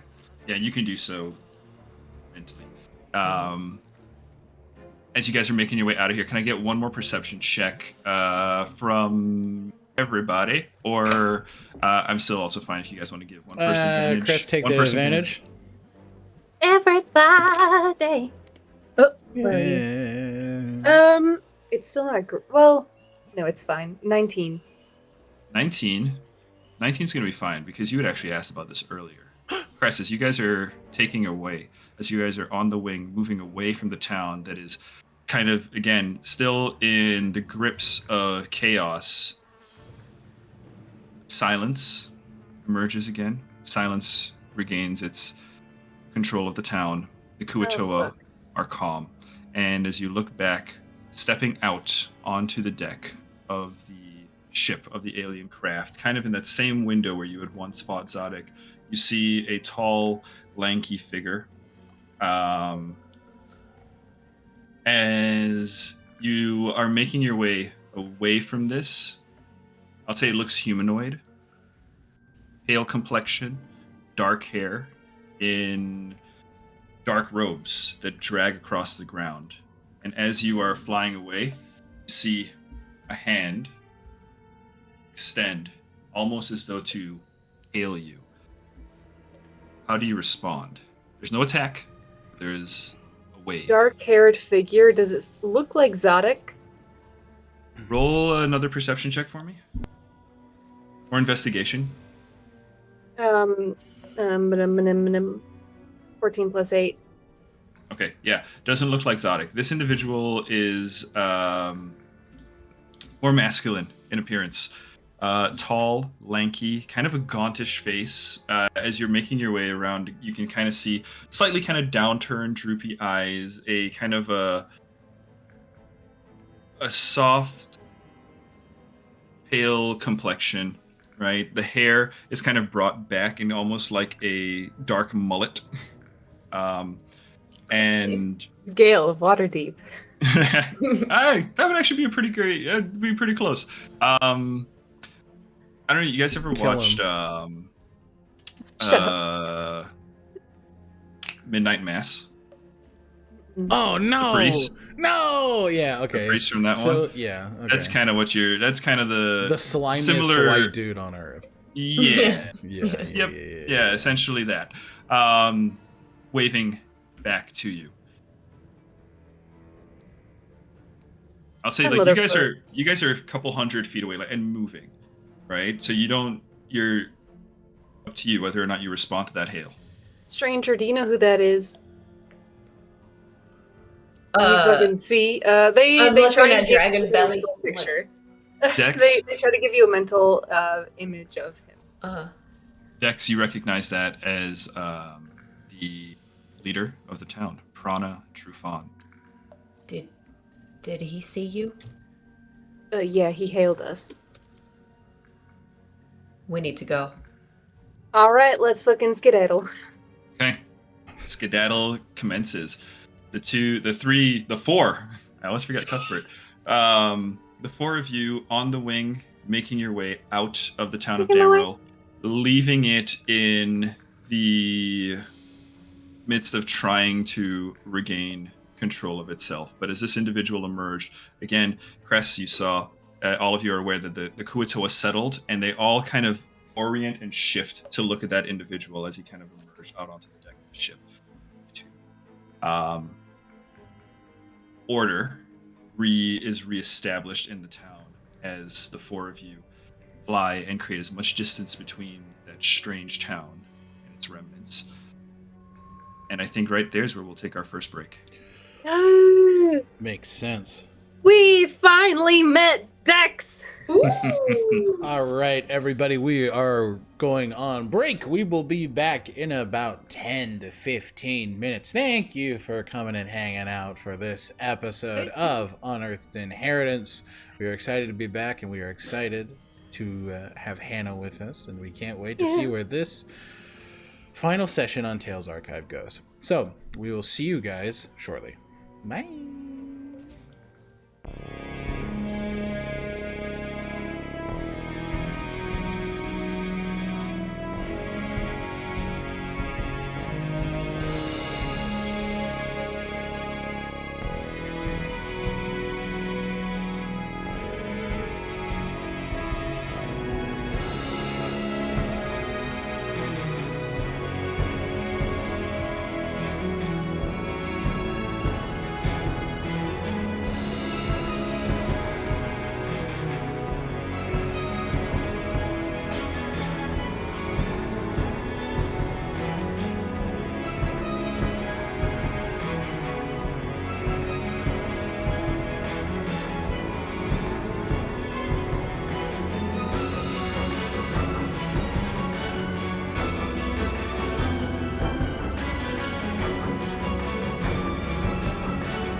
to see and hear you. Hello, everybody. We're back. Thank you for being here. Thanks for tuning in.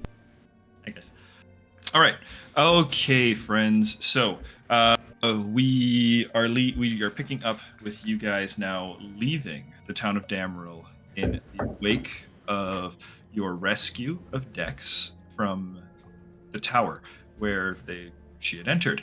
You saw a mysterious figure attempt to hail you, a figure that Dex warned you against meeting. During the flight over, Dex is now leading you guys somewhere, right? I'll say, Dex, it's not hard given your telepathic connection right now with Cress to kind of direct, right? You are able to kind of communicate so consistently and without much difficulty. But it is going to take you guys about 2-3 hours to get there, right? Given Cuthbert's current weight, we'll say that is closer to that 3 hour. So you guys can Makes do a little sense. bit. You can do some talking here if you'd like, right? My Otherwise, if you want to in fast forward. Can we? Cuthbert's claws if, the whole time. Yeah, if Dex is being carried, it's not really conducive to a conversation. Yeah. Well, they We'll have their wait until we telepathic land. connection. But I can only, only They one of do. you. They They do. do. Yeah, I think And Finn's enjoying the sight. For Finn's sake, I think they're gonna they'll, other than like checking in on Dex, like, you hurt, you holding in there. I'm good. It's it's a nice breeze down here. All right. Well, I promise there's a nice breeze up here too. You'll get to experience it eventually. Yeah, just carry on in that direction. Okay. You guys make your way over some more of the ruined, flooded now farmlands or croplands. Again, Damril was once a thriving farming community where these farms were tended to by the Kuato. You guys make your way past the ruins of the remnants of those sites. You find yourself, Dex, leading you towards the ledges, the cliffs overlooking the Sand Sea. This is as close as any of you have really gotten to it now, right? Except for Dex, this is a pretty normal sight for you. But as Cuthbert kind of lands, hind legs first, so that Dex can kind of be lowered down, the ground kind of quaking with the weight of it. You guys are seeing an expansive vista of the Sand Sea before. Sand's moving very slow, rolling off in the distance. The twilight sky above you, painting everything in this purple and red. That red, the source of it, as you're reminded of it, does make you feel a bit uncomfortable, as it reminds you that the monarch still hangs over your home. Dex shows you a very kind of narrow cave, right? As you kind of leads you over the ledge, kind of along the cliffside. There's a narrow little cave, just enough that Cuthbert's able to kind of squeeze through with wings tucked. Takes a little bit of effort, but with Cuthbert bringing up the rear, it's not long until he can kind of make his way in. This cleft continues deeper and deeper underground. Eventually, you leave the ground behind and you trade it instead for a wooden bridge, right, over a chasm. It's still a very narrow space, right? As the planks are they're not hanging on anything, but they're kind of lodged over the ledge, kind of spanning the gap. And you can see a lot of it is like just driftwood. The two of you easily recognize the remnants of like old ship pieces, and even some barnacles remain still on certain pieces, but they're sturdy and they hold you. Cuthbert, however, does do his best to not put too much weight, as he's kind of more propping himself with his large dragon limbs, and you can hear the walls scraped behind, especially the horns every now and then kind of getting caught, and you hear a little bit of a screech, not of the horns, not him. So, do you want to go to sleep for a little bit? Kind of stares at you, slowly blinks the eye, and pushes forward as if eager to follow you. Plans to stick with you. Okay. As we're walking, I'll just say, "Welcome to the grotto. I'm Dex, by the way. I don't think I told you my name." You did not. Nice to meet you face to face, Dex. I'm Cress. Cress. Thank you for the lift. And you are, sir. Finn. Finn. Pleasure to meet you. I'm glad you're all right. Well, me too. If I can ask, what were you doing out there? You seem familiar with the region, so I imagine you had a target in mind? In a way, gathering supplies is more like it. We've got a small band of resistance. You have people here. There are others, yes. There's stuff going on in this town that I don't even know how to begin to explain it, but it's all kinds of messed up. Sounds like you guys have maybe seen your fair share of messed up. Yeah, I'd love to hear about this town's. We're trying to head to the Beacon of Eliza. Beacon of Eliza. Why you want to go there? Someone's got to get I've picked reas- up. Sorry, go ahead, Chris. A friend? No, same thing he said. Yeah. We've all lost friends recently. On that note, you guys emerge into a much more open space. I'm gonna just... You're cutting out a bit, David. Oh, sorry. You guys do emerge. The cleft opens up into a more open space. Ooh. Find yourselves Ooh, I haven't Look seen at this yet. This is very cool. Oh, Look cozy at how little- homey! it's so cute. Oh, So, Are bottom right, left. bottom left. Yep. Bottom left. I'm gonna announce our entry just so that everyone's not alarmed. Sure. Yeah. Incoming with friends. You There hear- is a dragon. Do not fret. Right, I'm terrible. Dex, this is Cuthbert. Cuthbert, this is Dex. Oh, hey, buddy. Dex. Cuthbert He's very kinda lift. looks you over with a one giant emerald eye, and kind of gives you a good sniff over. Can I try to give him scritches? Sure. Want to risk it? He seems to allow it. Okay. Dex. It's like Yeah. it's like a grandpa being patted on the head. Yeah, Just like- exactly. It's kind of like Dex has never interacted with dragon before. yeah, and that's point of fact and world lore Dex. Dragons are thought to be extinct. That is a common Yeah, thing that's- that everybody knows. How, Dragons are. he says to Cress, how on earth did you manage to befriend a dragon? I mean, I thought they were all gone, to be quite frank. Oh, he picked me. It's kind of a loving nudge of the head to Cress's shoulder. As you guys enter this space too, Dex, you call out announcing your arrival. You are all also immediately aware of a sound that you have not heard in quite some time. You, Cress, and Finn hear the sound of running water as far beneath the bridge, you can see there seems to be a little underground river that's just kind of flowing past. That's incredible. Is that like fresh water? Do we drink from that? Yeah, that is your guys' Cool. source of water at the grotto. How is that You guys. possible? Well, it's underground, right? Yeah. Right. Yeah, you guys have been making your way underground for a while now. Yeah. Yeah, So it's- we're pretty far underground right now. The surface water has obviously all been eliminated, but there's still water underground if you dig deep enough. The little golden hope flower blooms a little brighter from Cress's tattoos. Nifty.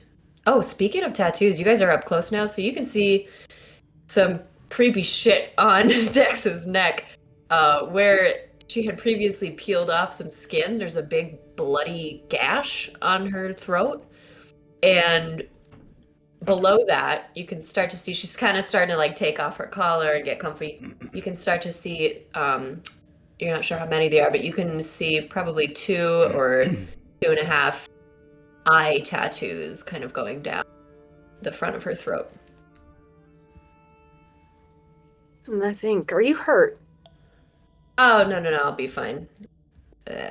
It's fine. You guys hungry? Yeah. You guys, as you're, talking with Dex, you hear someone calling from up ahead, as there's a wooden bridge that kind of spans the space, and then there's a walkway, wooden steps kind of carved or cut into the mound, kind of goes up onto that upper ledge. And you hear repetitive chanting of coming with friends, coming with friends, coming with friends, coming with friends. As you guys emerge and you see a Kenku, an individual of a kind of pro heritage, in a small little leather hood, leather armor similar to that of a sailor. The two of you would easily recognize, given your time spent, in such areas. And you see them kind of like happily hopping in place, clapping the hands as they walk up. And actually, I'm sorry, this should actually be in Dex's voice, as this individual is mimicking Dex's herald perfectly. Coming with friends, coming with friends, coming with friends, coming with friends, coming with friends. And hops in front of you. Hey, buddy. Dex, this individual is unable to make introductions. You want to help us out? This individual is Jinx. Jinx, thank you for the reminder. I forgot. I'm just terrible. Guys, this is Jinx. Cress, Finn, and Cuthbert. Pleasure to meet you, Jinx. Looks at you and goes, Finn. Looks at Cress. Cress. Looks at Cuthbert. Surprise. in still Dex's voice, but with an obvious demeanor of being somewhat nervous, in awe of the dragon. Cuthbert. Cuthbert. And Jinx responds. It's great to meet you. Great to meet you. Well, come on back this way. We got food, and it seems like we've got some stuff to talk about. Do you have any handiwork that needs to be done? If you're offering us sanctuary and food, if you have any work, I'm quite handy myself, and I would be happy to be of service. Well, I appreciate that. Well, I'm sure there's certainly work to be done around here. Where we don't have much, but we're loyal to our cause. So I know what surviving is like. I think all of us do at this point. So any help for like-minded people, I think, is a good thing to offer. I appreciate that. Well, come on back this way. I'll lead him back where the others are and make some more introductions. You guys do pass a makeshift cage within which is a Kuatoa, who is just sitting there. The Kuatoa, or fishman, I think, imagine again, a reverse mermaid. Bodies and head resembling that of saltwater fishes. Limbs, however, are very humanoid. Wide circular eyes on either side of the head of what would basically be their faces. Mouth slightly higher than the eyes. And below the eyes, kind of working their way down, you see the fleshy gills. As you guys are making your way through the space, you see the Kuatoa kind of like hop up to the bars and turn sideways so that one eye can like peer through the bars to look at you as you are coming. Oh.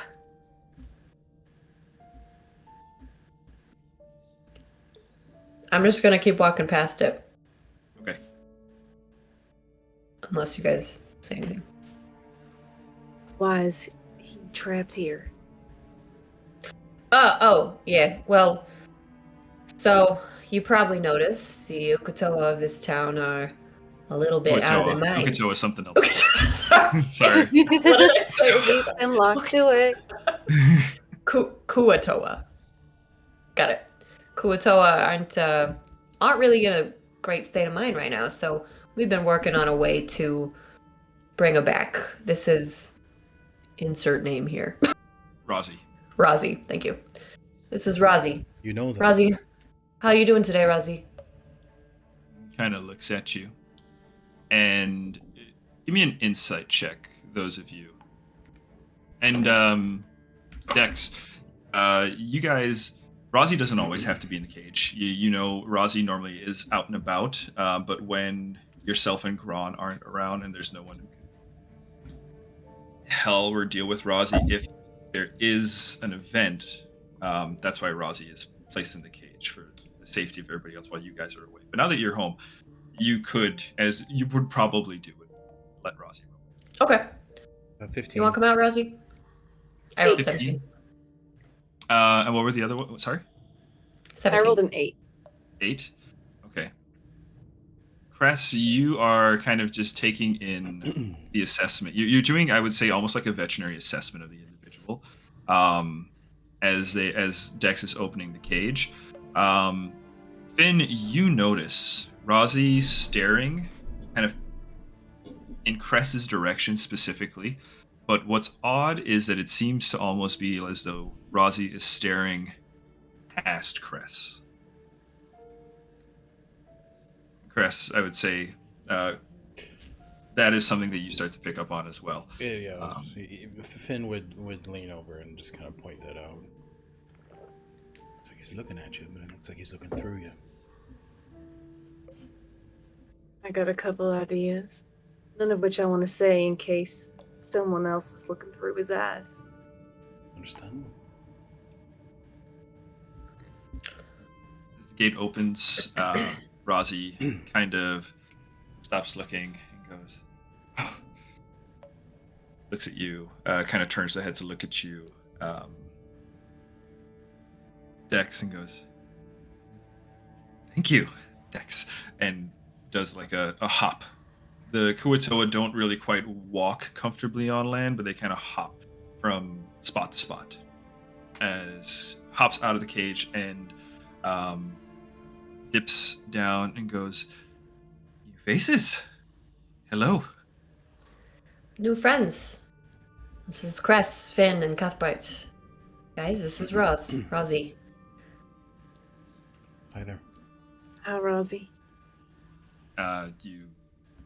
You offer your salutations, and Rob again starts to kind of look Cress's direction and past Cress, and doesn't seem to have heard you. Yeah, she does that sometimes. So, you guys continue into the space. You guys find quite a lavish setup. There are numerous different forms of bedding. There's a hammock. It looks like there is a brass tub that was converted into a bed. It looks like there is a crib. As you pass the crib, you get like a faint fishy smell. Easy enough to deduce that that's probably where Razi sleeps. There is a double bed towards the back. There is a strung lute resting on the headboard. And you hear some clatter and stuff going on in the kitchen. And in short order, the door opens, and you see two individuals kind of struggling to push through, and both of them, trying to get out the door at first. A dark-skinned man, a black-skinned halfling with kind of bound dreads and a big round pair of shades. Is kind of trying to squeeze under an older human with a small goatee, balding, right, kind of chubbier cheeks, and he's kind of like, let me, there's room in the door. As they both kind of like stumble outwards, and they both look over. Dex, who have you brought? Says the individual, and he looks around and goes, recognize. Looks at Cuthbert and what? I know. I had the same reaction at first, but This is Cuthbert. Very friendly. This is Cress and Finn. Guys, introduce yourselves. Don't be rude. The portly individual human comes up and he kind of shakes both your hands vigorously, and he says, "Nice to meet you. Name's Bistro Daddy." Nice to meet Most- you, Bistro nice- Daddy. Most folks around here just call me Daddy. All right. Noted. Oh, Lord. And the halfling goes and looks at him and he says, "You've got a weird fucking name, pal. But he's a good sort. Nice to meet you. Name's Ogthrup Pitt. Most folks just call me Pitt." It's a pleasure to meet you, Mr. Pitt and Mr. Daddy. Pleasure's all mine. It's been a while since we've had visitors. How do you fare? And looks you over. You seem in good shape. Okay, good enough. Oh, I got some goodies. Ogthorpe immediately kind of claps the hands. Did you get them? I did. And I got some extra goodies, too. Oh, shit. Let's see what you got. I open my bag of holding and I start laying everything out. So I've got the 2 barrels, which I'm very careful with. And Set those aside. And then there's 4 vials total. Yep. Ogthro, as you kind of place everything down, 2 of the vials that are very similar, or identical, Ogthro kind of pulls aside and says, "A couple of potions of healing, nice job." You put out the one that looks more like a Crown Royale glass bottle, kind of ornate, right? He says, greater healing, extra nice job. And the tall, slender one, and he goes, "Oh, water breathing. Not much use, but be creative." Pass it over to you, and kind of pulls the casks forward, and he goes, "Oh, babies, I'm so sorry I left you." And he kind of pulls his arms around and hugs them lightly. The bird's name Jinx comes over, leaning forward with a candle, and goes, "Babies." And Pitt kind of immediately pushes, it kind of like goes, "Whoa, whoa, whoa, whoa, whoa, whoa. Back away with that. Easy. Don't want to get too close to this with that candle." Can you tell us why, maybe? This right here is pretty interesting stuff. Let's just say that ship into town, we're gonna have ourselves a good time. Y'all ever heard of Witchfire? Finn gets visibly uncomfortable. Has Cress heard of Witchfire? Yeah, I would say Cress. Cress, Okay. Especially with your alchemical background and stuff too. Yeah. I would not recommend having that here. Well, No, we would be extra careful. But as soon hopefully as, it won't be here for long. any word from Gron and the rest of them? I haven't heard anything of you. Not yet. Didn't expect to see you back so soon, but I guess you had help, so that's nice. And he kind of carefully takes those barrels and says, "I'm going to put these away now." Good idea. Takes them back up into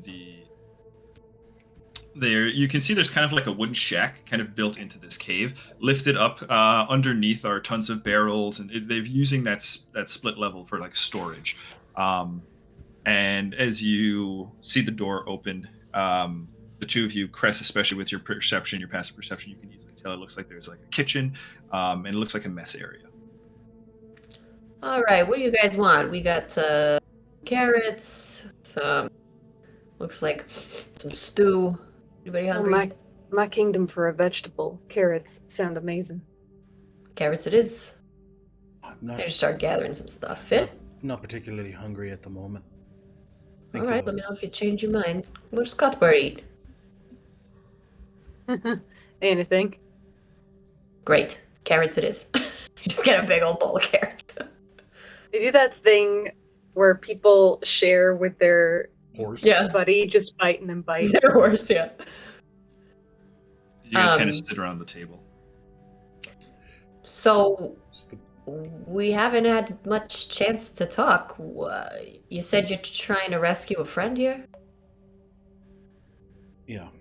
We're looking for an individual. Finn kind of looks over to Cress just to see if it's okay to give names. Just kind of name of Granny Mal. We both happen to know her, and we're tasked from the Ironwood to come here and find her. David, I don't know Granny Mal, do I? No. Okay. But roll a history. That'll be 14. Go back to that. I'm just gonna But like Cress said, we're heading a bit north from here. It's where we believe Granny Mal is. Careful going that way. Find yourself near to the beacon. That's their territory. I believe she's being held at the beacon, so we're going there. Do you know who took her? Bitch by the name of Zadok. I Zadok. believe. Yeah. Do you know her? I do. Very well, in fact. Not exactly a friend, if that's what you're wondering. But Oh, I kind of figured. at one point, was most definitely considered a friend of mine. We heard something similar from someone else. Was Or I that? did. Oh. Don't judge me one way or the other. Do you happen to know anyone named Lacus? You see Dex's face light the fuck up. Or You know Lycus? Lycus D. Stratus. I do, yes. No shit. When did you see him last? When? He's in the Whispering Jungle. Or what used to be the Whispering Jungle. It's more the Whispering Desert these days. And this was when? I'd say I left him like 2 weeks ago now, correct, David? Yeah, something like that. About 2 weeks ago. He's with a crew of very talented people. Holy shit, of course he is. Oh my god. I was worried he was dead. No, he did kill someone named Rami. Rami. You know that one. Ramas Odomath was the partner. Lycus, Zadok, and Ramas were a throuple. And for a brief period, they shared the captaincy of your crew. He killed Rami? Rami tried to kill us. It was self-defense. Yeah. Well, that can't have been easy for him.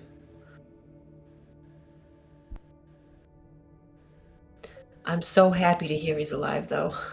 I can't tell you how much of a relief that is. Thank you. Thank you. Of course.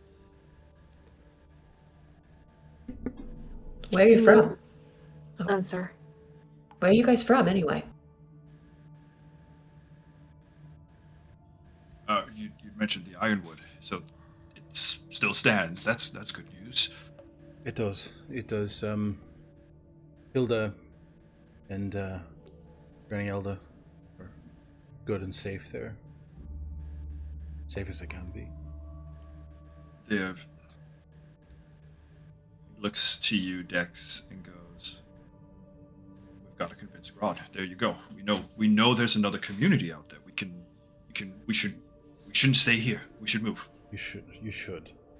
The Ironwood would happily take in those who are willing to help, and it seems, given your outpost here, you're not afraid of putting in some work. I don't think anybody really is, given the circumstances.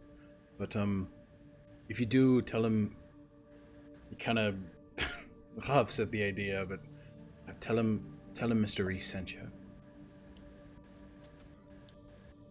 I'd be more than happy to, but but unfortunately, we've hesitated on leaving. The brine, the salted dunes, they're quite treacherous. We've been slowly building up supplies to hopefully attempt it, but on foot, it seems risky. And Gron would rather we stay here and harass the invaders. I understand that. Well, perhaps we could... Oh, go ahead. No, please. I was just saying, perhaps now that we've got your babies, as you call them, maybe we could make quick work of the shitty people who have taken over this town and then regroup in the Ironwood. If you use that wildfire, I recommend you prepare to leave as quickly as possible. It spreads horrifically. Oh, yeah, don't I know it, says Pitt as he's rejoining you. He says, Pitt's a bit of a potion master, if you will. I Alchemist. dabble. But, He's being humble. I appreciate the gentle way in which you handle it. Well, so far the plan is going to be to maybe drop it off at that ship of theirs in town. Won't that kill the Kuatoa there? Oh, well, we're hoping maybe we get him out, but Well, it might. it could be done if you handle the creatures, the red ones. It seems that The balls, yeah. Well, that's what I call them, but yes, I know what you mean. the concrete red spheres from Target. Yes, absolutely. Yes, the target balls. Yes. It seemed that messing with them gave a moment of freedom. So if those four could be tended to, maybe there's a greater possibility of the Kuatoa's freedom. Yeah, I think the ship may be less of a threat than the People entities working out of the beacon of Alaza. Well, ideally, might I'd like to take out the ship as well. But first, of course, sever the ties. The mind links. That'll make taking out the ship a lot easier. Right. Or taking control of the ship a possibility. And then maybe they can even get this town back into some kind of working, livable condition. Would you? You're forgetting. No, you first. He looks at Dex and he goes, well, what's his name? Daddy looks over at Dex and he goes, don't forget, there's still Gron to convince of any plans you come up with. Yeah. He probably has his own, at least, I don't know, as much as Gron plans. Yeah. Well, maybe you could leave Gron to me.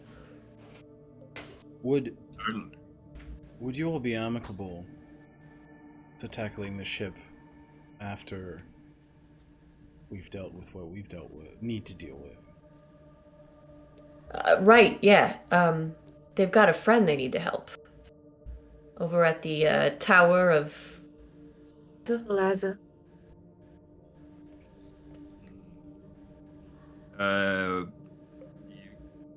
What's your friend look like? Maybe Summit. Older hair Ron picked me up from out there.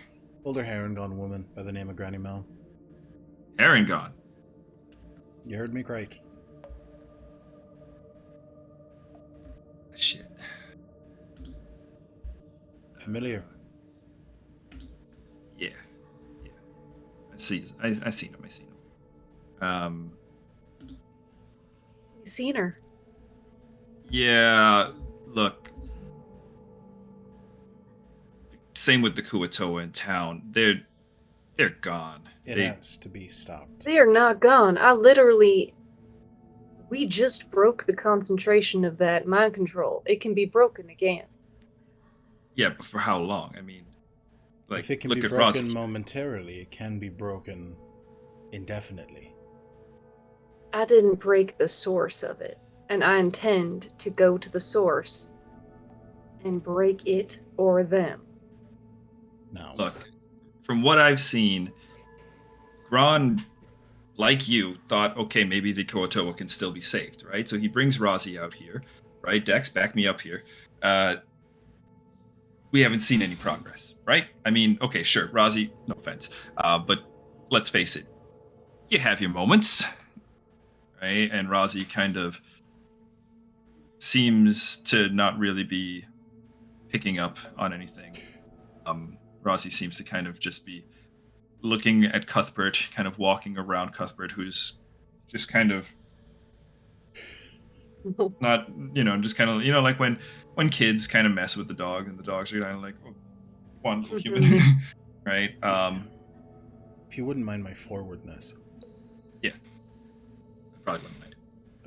Cress, Cuthbert, and I have been here for the matter of 3-4 hours. And in that time, we saw an opportunity and the possibility that these individuals can be helped.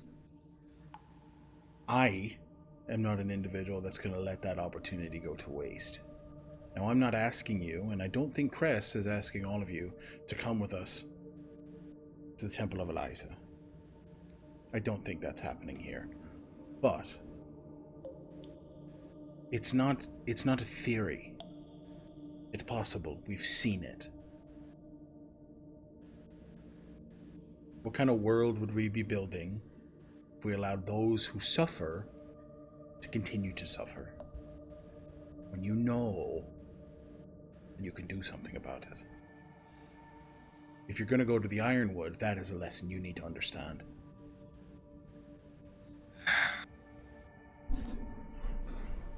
All right. I'm a little jaded, I'll admit it. It's just Understandable. We've been through a lot, you understand. Everyone has. And I'm not Yes. trying to compare our experiences. There's no use in that. But I'm just trying to illustrate the kind of person I am. Being jaded makes all the sense in this ended world. But there's an opportunity to set the stones, to build a path to a world closer to the one that we used to live in. I'm not letting that go. Pitt, I gotta say, I think I'm with the new guy on this one. I mean, if there's a way to help everyone, we gotta do it. Look, I'm not in charge here. If that's what y'all decide to do, then that's what you do. All right. The way I see it, we got just the 2 barrels of Witchfire, all right? Whatever you decide, you gotta make your strike count, all right? If you're gonna be worrying about the casualties, that's all well and good, but we don't know if it'll work, right? What happens? Okay, let's say you guys go over, you make it to the temple, right? Maybe you find whatever's controlling the folk in town, stop it, right? We don't know that it's gonna free them. We don't. For the I'm willing to same take the logic, risk we if you don't are, know but it's not gonna. We're never gonna know unless we do something. If we do nothing, they're stuck in this bullshit psychic trance forever. Not to decide is to decide. If you choose to do nothing, nothing good will happen to you. Fur looks down at Pitt. Sorry, that is him. Daddy looks down at Pitt and goes, "I've got you there. I think it's time you get on board, don't you?"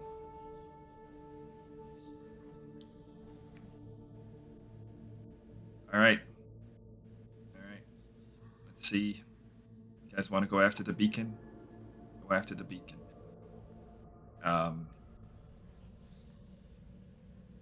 But you know what? Never mind. Let's speak your mind. Come on, Pitt, speak freely. I just don't want to. Don't. Don't say I didn't tell it. Don't say I didn't warn you. That's all I'm saying. Look, Pit, I've got one question for you. What have you got to lose? Yeah. Given how much we've lost already, what else is there? He doesn't want to die, and that's understandable. I understand that. But you know what? Living in this shitty world right now is not a great alternative. And I know what I said before. I'm not asking you or charging you to come with us. I'm just illustrating the fact that the Beacon of Eliza, that is where Cress and I are headed. If you choose to join, I imagine the both of us would deeply appreciate the help. But it is not something I am asking of you. He looks at Dex too, not you either. I appreciate that you're on our side. You share our sentiments, but I'm not making a request of any of you. I understand that. I want to help. I mean, the way I see it, like I said, there's not much to lose here, and there's a lot to gain. I like you very much already, Doug. You know, I like you too, buddy. Can I call you buddy? Sure. Great. Here, can I call you buddy? You can also call me buddy, yeah, absolutely. Buddy.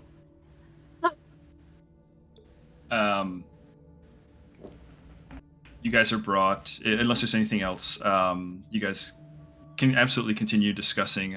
While you were doing so, though, Daddy will pull out a couple plates of carrot stew, a couple of raw carrots. For you, Cress, is as a side. I wasn't sure if you were going to like them in the stew or out the stew, so we don't got much, but we're just happy to have new faces. Thanks, Daddy.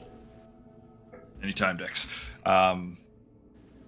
And it's sometime during the meal where you hear a voice kind of join into the space as you hear, "Oi, oi, oi!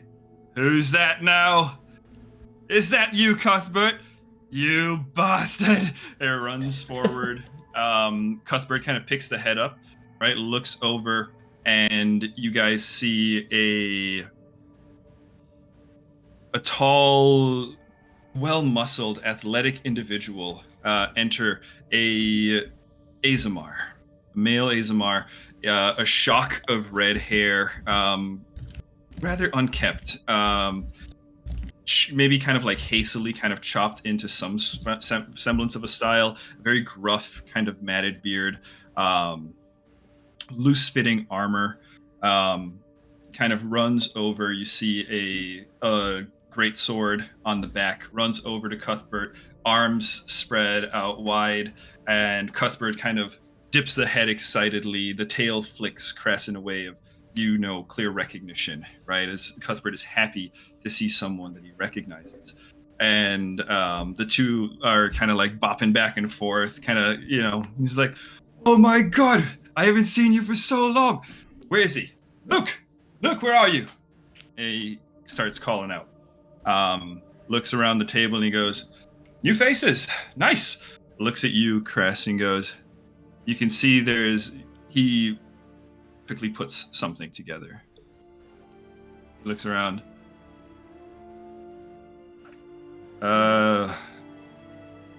Looks at you, Cress, and if that is the expression that Cress is wearing. Fuck. Sorry. No, sorry, are you his family? Yes, I consider that man a brother.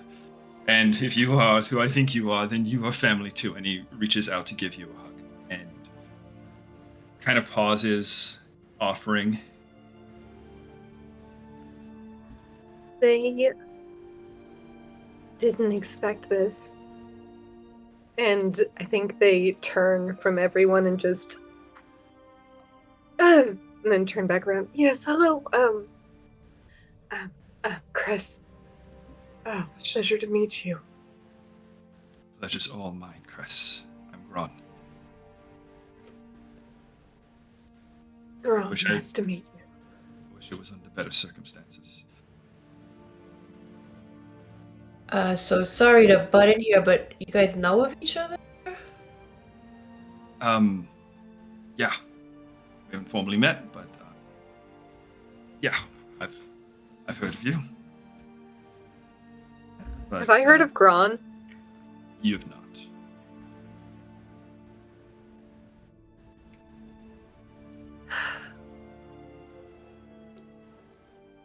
Lukavira was very quiet about his past. But it is a pleasure to meet. I'm sorry. It's understandable. No apologies necessary. This shit's a lot.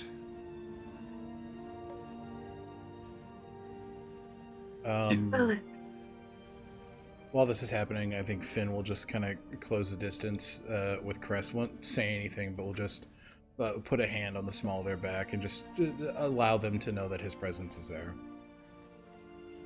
Cuthbert too also leans in. He tries so hard to they're very stiff. And try to nod reassuringly at Finn and Cuthbert. Well, you know, Cuth, and I would love to hear any stories you have about my husband. I would love to hear. I've got stories for you, love. Don't you worry. You and I share a few. He's not the only one. In short order, you guys hear some hissing, some cussing. Do any of you guys speak Goblin? Nope. No. Nah. Okay.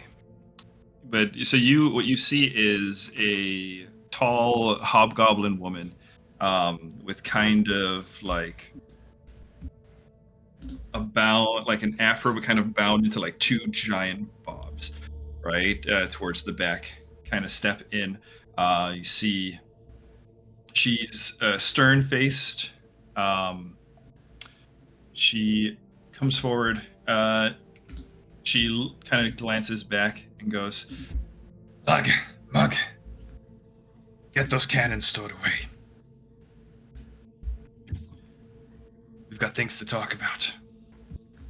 And looks around, sees all of you, and he goes, and company, apparently. The eyes linger, kind of eventually drift over to Cuthbert, and as they lock onto the dragon, the individual immediately springs back and draws a pistol. I wouldn't. Points Hey. I absolutely would not put that away now. Right now, it's a request. Hey, okay, all right, easy, everybody. Nixus, come on, we've guests. Is that any way to behave? The goblin goes, dragons now, Gron? Really? We can leave. No. You don't have to go anywhere. No, you're not going anywhere. Nixus, weapon.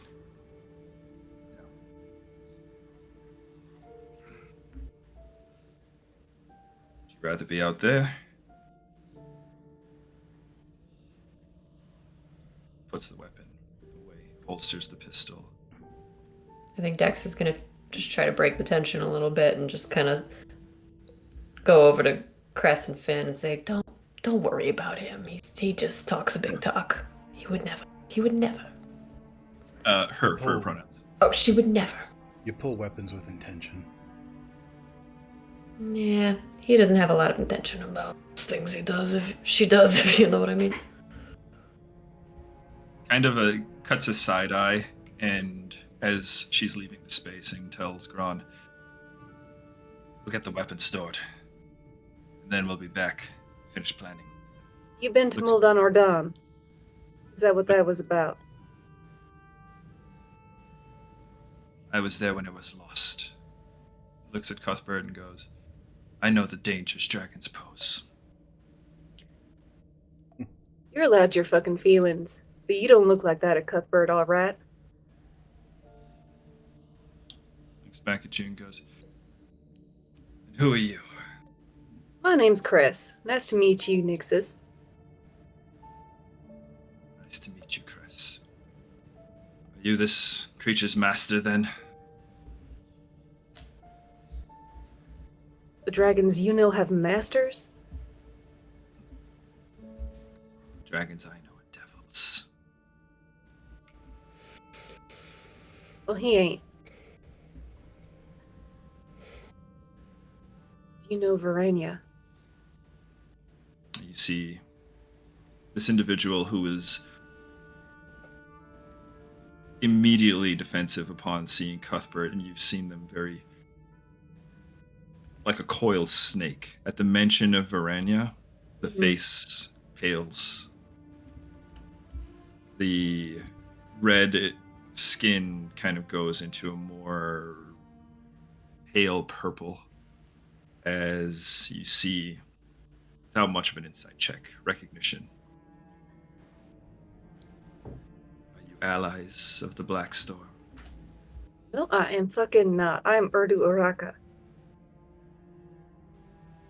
And so is fucking he.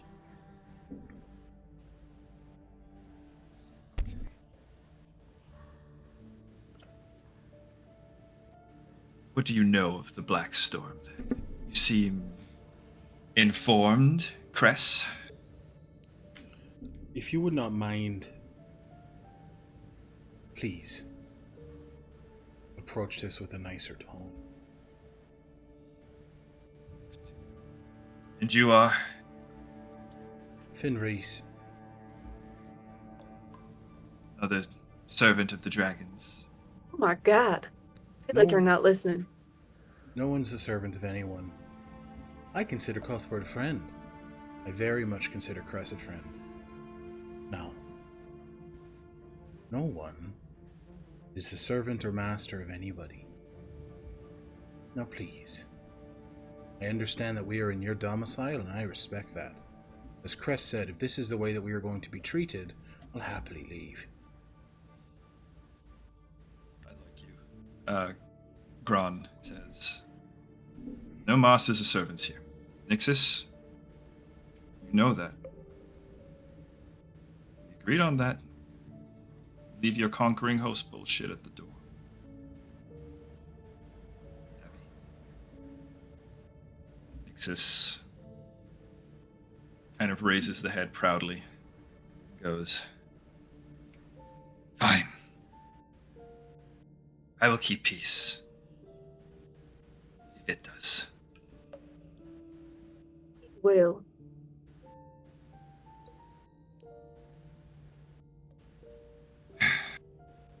And sighs and leaves. Stalking down the stairs. I am very sorry about her. We don't always have our choice of friends these days. But just to be clear. How other people act to speak is not your fault or responsibility. I like you. You get it, sir. You get it. I see you've all been made comfortable. Hopefully, Dex, you've been a good host, I imagine, right, love? Only the best. And, success, I hope. Yeah, I got the things. Nice. And, you've been filling in our friends. We've been filling in each other. They have... Ooh, kinky. What? Nothing. So look, they've got a friend. I'd like to help them. I like this plan already. Who are we helping? We're gonna help Cress, Finn, and Cuthbert go rescue their friend, Granny Mel, at the Tower of Eliza. Where I am. I won't speak for you. If you're going, I'm going, obviously. your friend Granny Mal. You sure they're at the beacon then, at the Tower of Eliza? Yes. I saw her walk through a teleportation spell toward the beacon. That's all I have to go on. Yes. If they saw it, I trust it.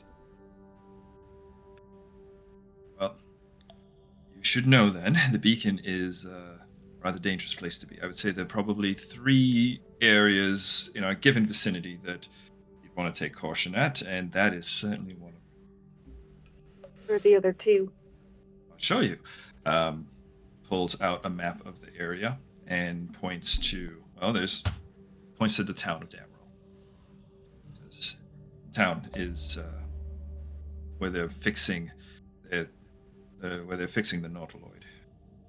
Whereas, real quick, Cress and Finn, roll me investigation check. No. You still have your advantage dice. Yeah. I'm just bad at investigation. 4. 22.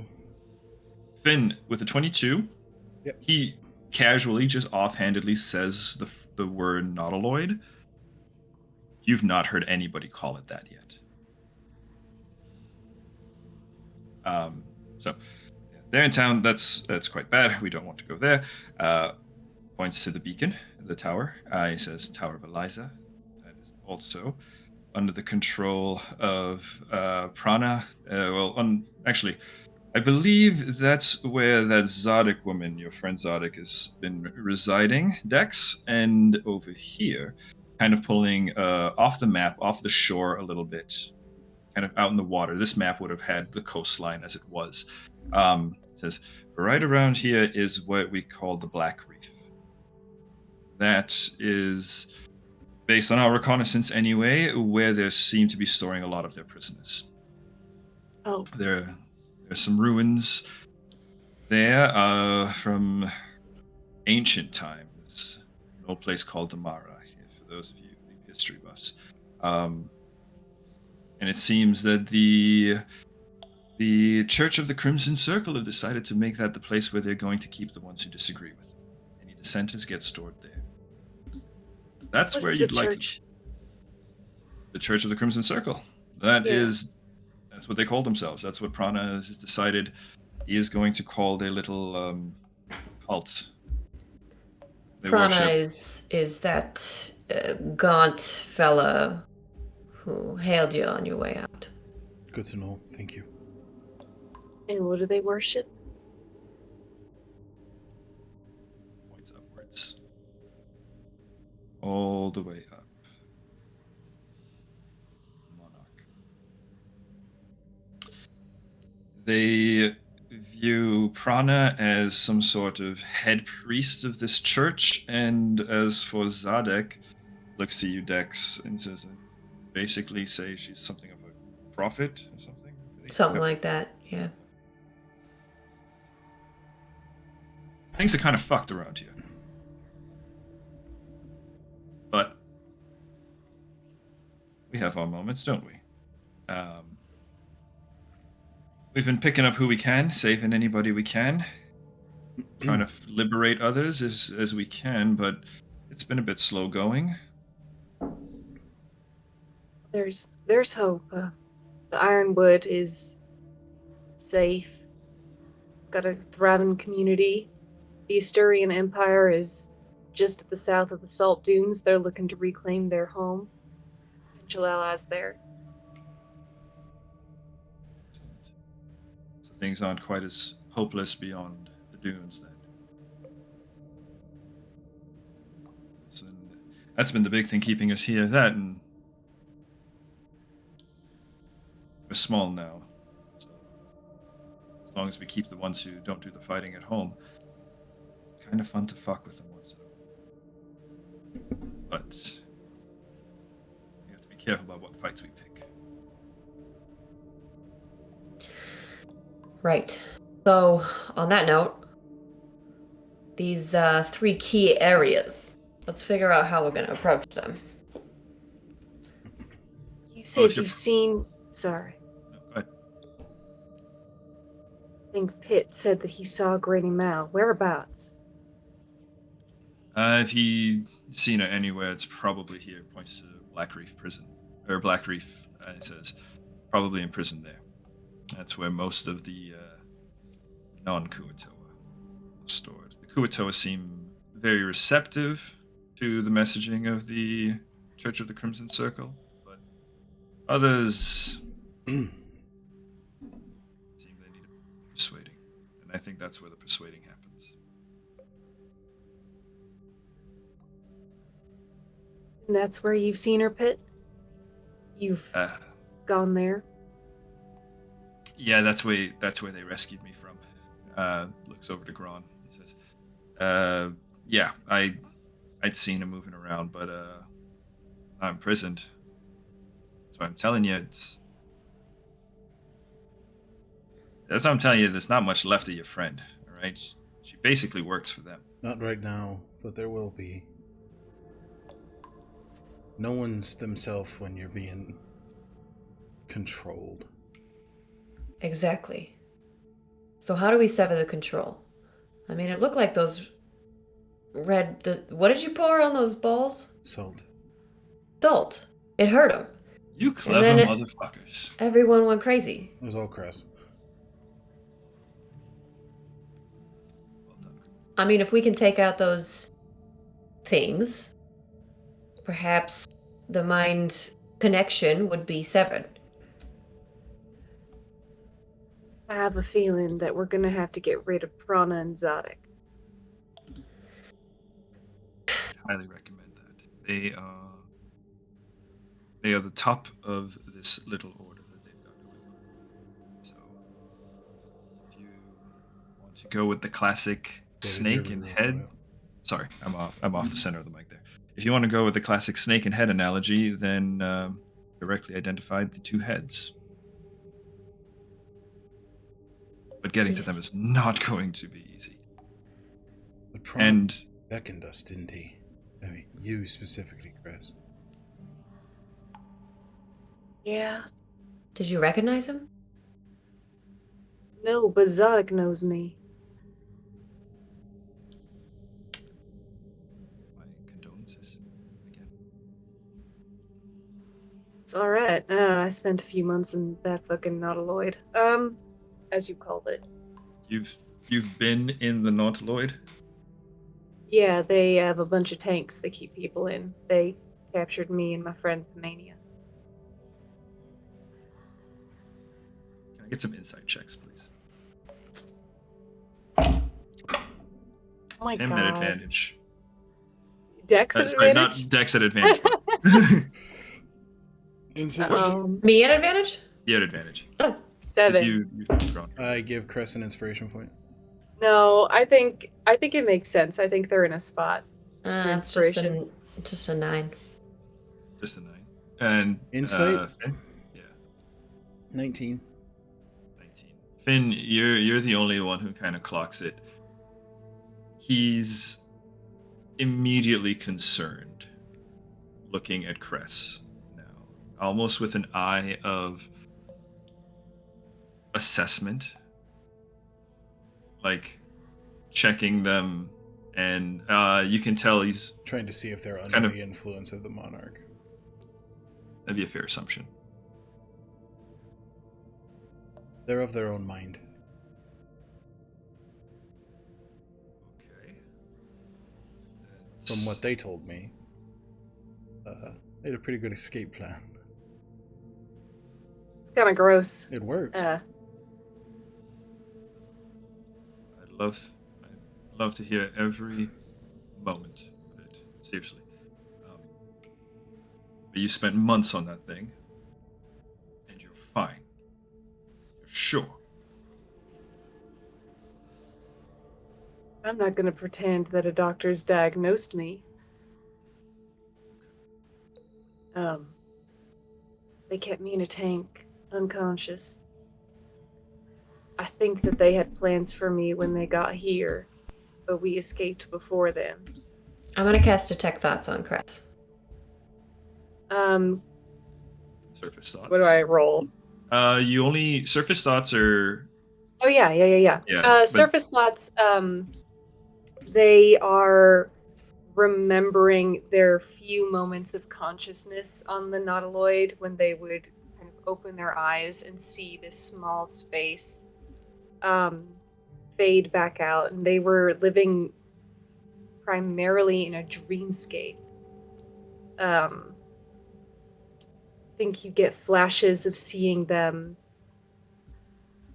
There's a moment you see them in a dream with this tall, silvery sea elf trying to pull a trident out of his chest. You see a moment in the dream where Cuthbert is asleep and darkness is encroaching while this small man, Bonzaed, is breaking a sword to just the hilt, which now rests on Cress's side. Those are the surface. Like that's just what is immediately coming to Cress. Wow. You dig To deeper. probe deeper. Then there would be a save. Yeah. No, I'm not gonna probe deeper. I just wanted to I guess discern truth from lie. And they genuinely believe, I can tell that they're not under the influence.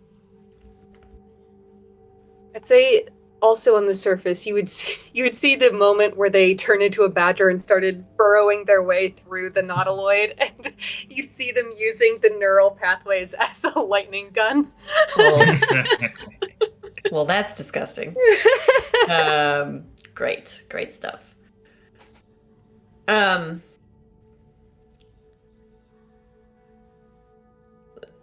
Look, it sounds like a couple of us have encountered Madame Zadok before. I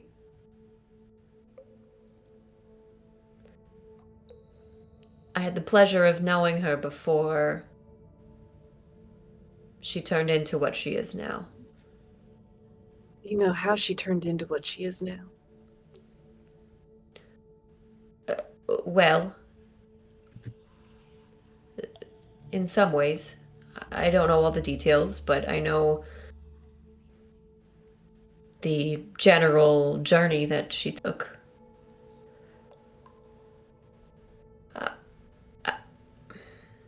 I'd like to say that there's a way to bring her back to sanity, but I don't know if there is. You don't have to rule it out. I'm not insisting on murder. I'm just willing. Yeah. And you see a lot of conflict in Dex's face. You know, someone that she used to consider a friend is now doing awful things. And just really pained that she did that awful thing to you, Cress. I am sorry, Dex. No. There's nothing to apologize for. We're all just trying to survive this hellscape, you know? But getting back to some strategy here, I do think that if we can take out those orbs, we might have a chance at freeing the Kuatoa. And maybe your friend Granny Mal, too. I think getting rid of the orbs will free the Kuatoa, at least for the time being. I'm worried that the things in the orbs, whatever they are being controlled by something else, and it'll just be a temporary fix. I'm not looking for temporary fixes. It sounds like Granny Mal is in the Black Reef, and Zadok is in the Beacon of Eliza. So we have to decide what we hit first.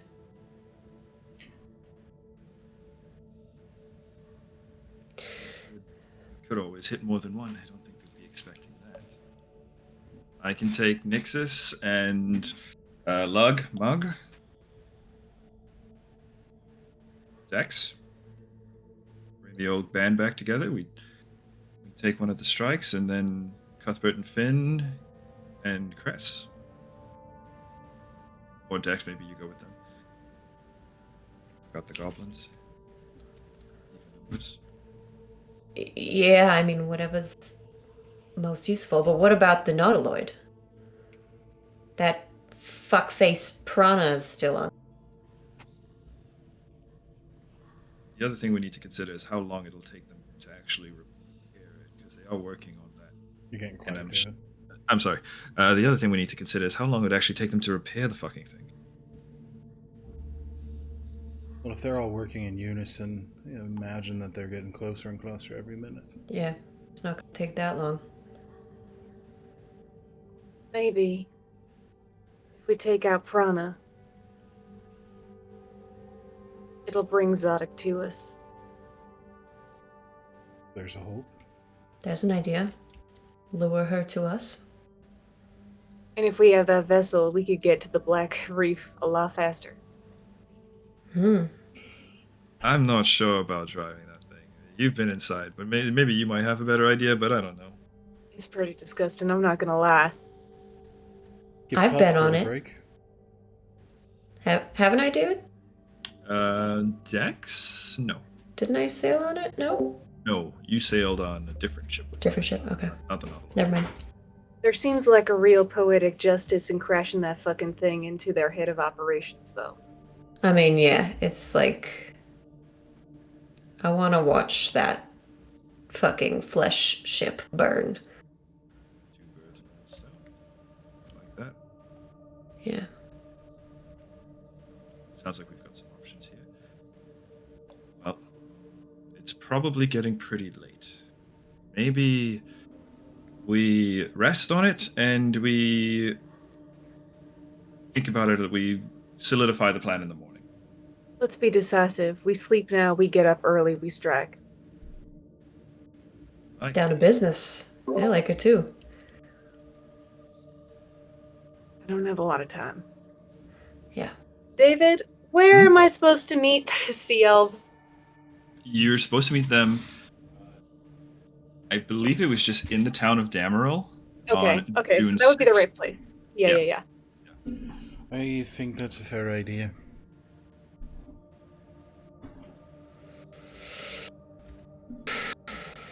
All right.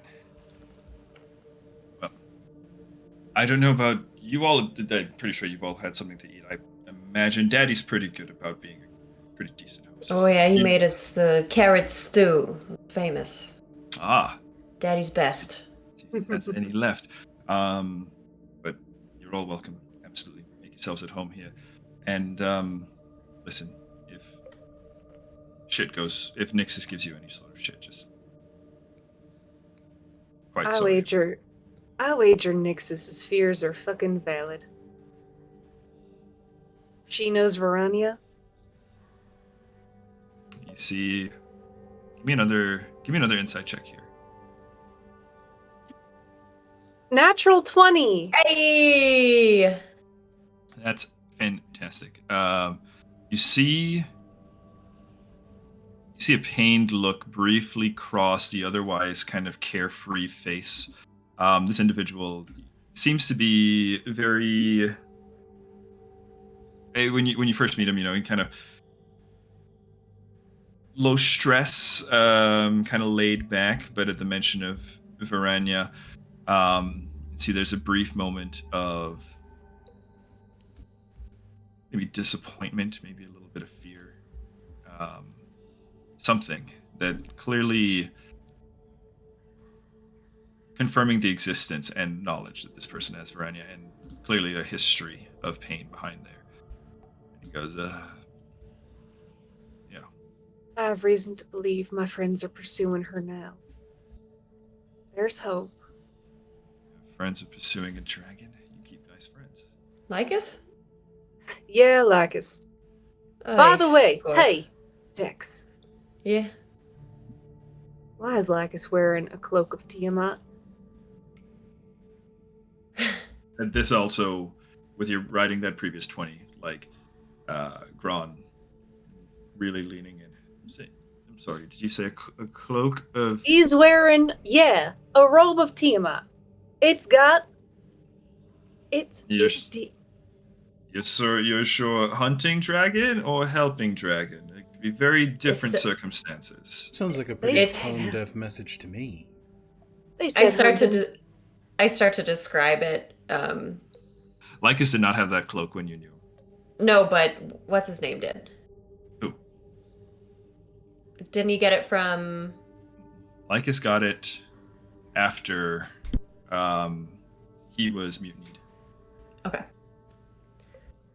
Well, that's a certainly confusing twist. I can't tell you exactly why, but I can tell you that he sure as hell is not worshipping Tiamat. I can don't tell you think he that with worships confidence. anyone. That's why I asked. And No, he does not. there's a priest of the Erosians with them. I don't think they're I think they are hunting her. But that cloak is just confusing. No, yeah, he's he's a confusing guy, but he's a good one. He's a good egg. Okay. Well, you will certainly keep interesting company. He turns to you, Cress, and he says, I'm just going to grab a quick bite to eat. If you'd like to talk, stay around. But take the time you need. You want to get closer to your mic, David? I'm sorry. I'm so sorry, guys. We'll get those mic stands soon. Take all the time you need. I'm going to go grab a bite to eat, but I imagine you have questions, and I'd be lying if I said I didn't have questions of mine. I'd be happy to answer. Check in on you in a moment here. I'm going to be just a second, and he kind of disappears into the kitchen, leaving the group of you. I think we were talking about heading over to a rest. So anything you guys would like to convey to each other before pursuing those rests, or anything else you'd like to do in the space? I'll just show him to like a couple of guest beds and kind of get them comfortable on their cots. You guys need anything? Can I get you anything? We don't have much, but whatever you need. No, I'm all right. You've already been beyond accommodating. Thank you very much. Yeah, Absolutely. We appreciate the hospitality. And Absolutely. the advocacy. That's... Hey, I mean, like I said, obviously we've all lost people and homes, and nobody deserves to, not have the chance at justice. Well, if you're choosing to come with us, he kind of digs in a pouch and pulls out this black obsidian stone with the a runic sigil for sharpness. And he just sort of... I like rocks.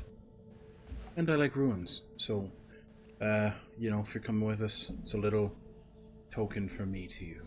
Thank you. Wow, thank you. You can tell that Dex literally just thinks it's a rock. Oh, it is. It's absolutely just a rock, but it's a rock with intention behind it, and intention's important. Well, I love it. Thank you. Of course. I'm gonna go look at the water for a minute. You guys can let me know if you need anything.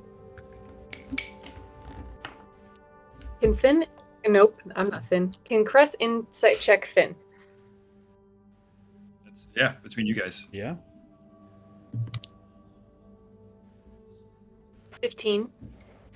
He's not a deceptive individual. I don't think there's any attempt to hide anything. It's clear, and it's familiar to Cress because there's been a lot of this where Finn has been out of his element. Finn is not an adventurer. At least he hasn't been up until this point. So I think the talk of like cults and mass mind control, understanding the feelings that like Dex must be feeling in regards to like combating a group that she's close with, the reveal that Ron knows Lukavir, and obviously Cress's conflicted feelings about that. Finn not overwhelmed by the feelings that others are feeling. Finn is overwhelmed with what he feels like is the lack of ability to do anything to bring any sort of comfort. So I think that he kind of has this idea, and I will say, Finn left his shield, he left his axe, he left his bag in the entrance just to create any sort of like, or like kill any illusion that like he was a threat. But you can see with a 15, you said, in that kind of haze, he kind of looks toward a bag, and there's a small light that kind of ignites in the back of his eyes. Go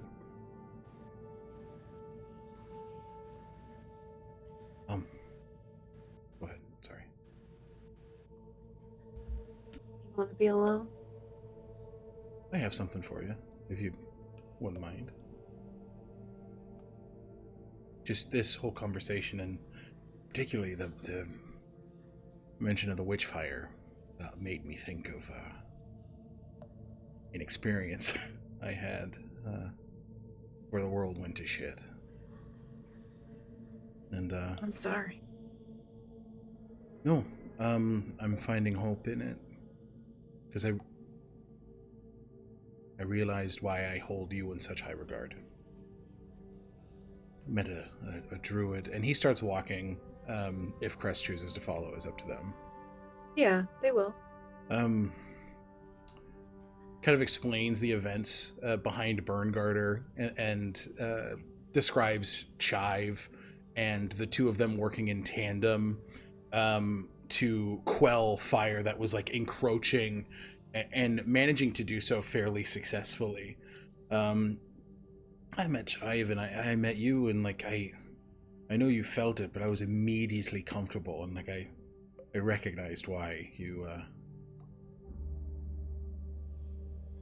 you're just good, and I see that intention everywhere, and that's why I'm so comfortable. But I actually got something from Chive that I want to gift to you. Kind of ruffles in a bag, and he pulls out this like old blue leather-bound book. Sort of, all right, this is a tome of restorative cleansing. That's a mighty fancy name. It's very fancy indeed, but I see you as someone who is intent on healing above hurting.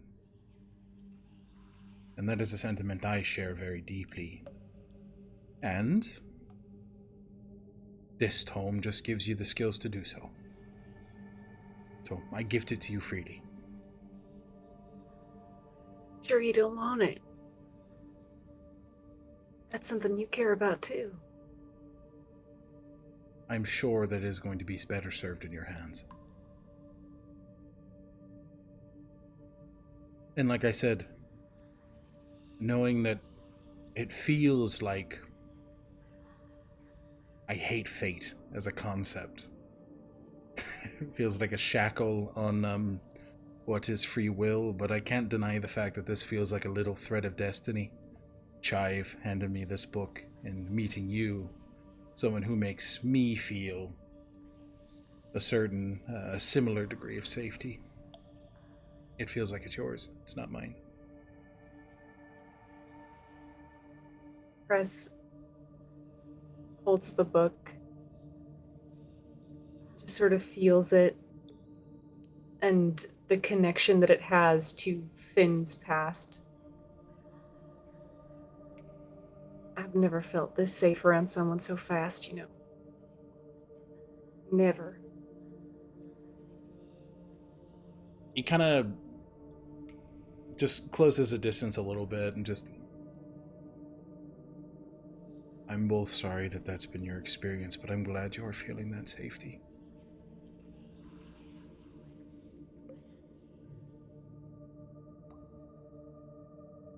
If you want to talk about anything after your conversation, you can let me know. What were you going to say?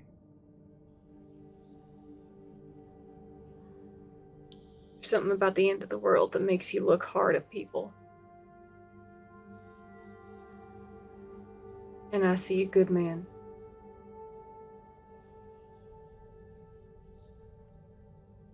You cut a fine figure yourself, Cress. And I see a very good person in you.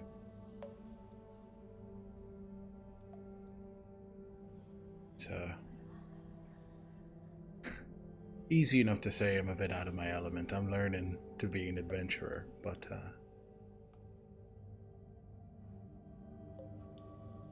if you say go this way, I'm happy to follow.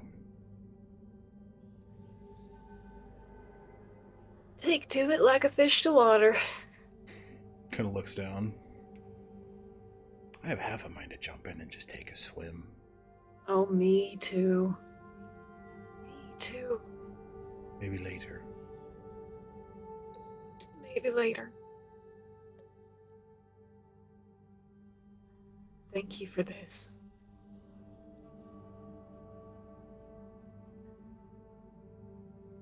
Do you want a hug?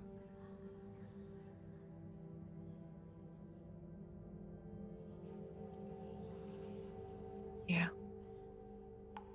Quickly just kind of wraps him up. The big man envelops small person. There's a deep exhale.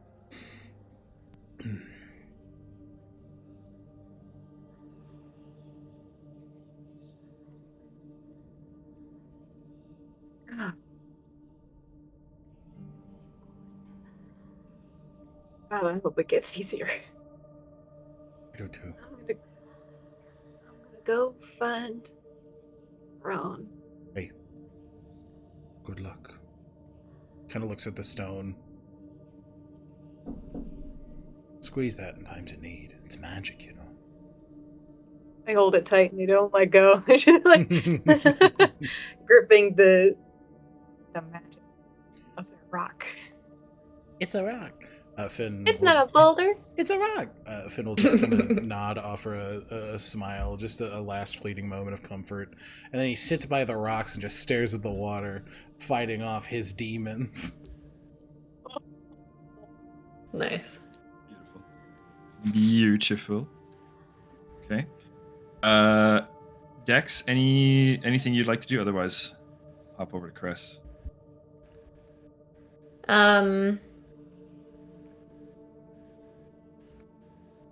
I think Dex will spend the evening just kind of giving her new guests some space and probably hanging out with Daddy and Pitt. Like maybe we're playing cards or something, just trying to keep it light. I'd say Daddy, Pitt, and Jinx, you guys have like a 4 hands of poker going. Nice. As for the things that you guys are putting up for grabs, it's basically like shells. You know, you have a lot of money. You have a lot of money with nothing to do with it though.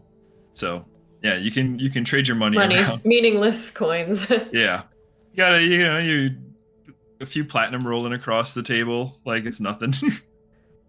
Can I just roll a little bit and see if I win any money? Yeah, sure, let's go. What am I rolling? Just roll a 220. We can play rollies. 11.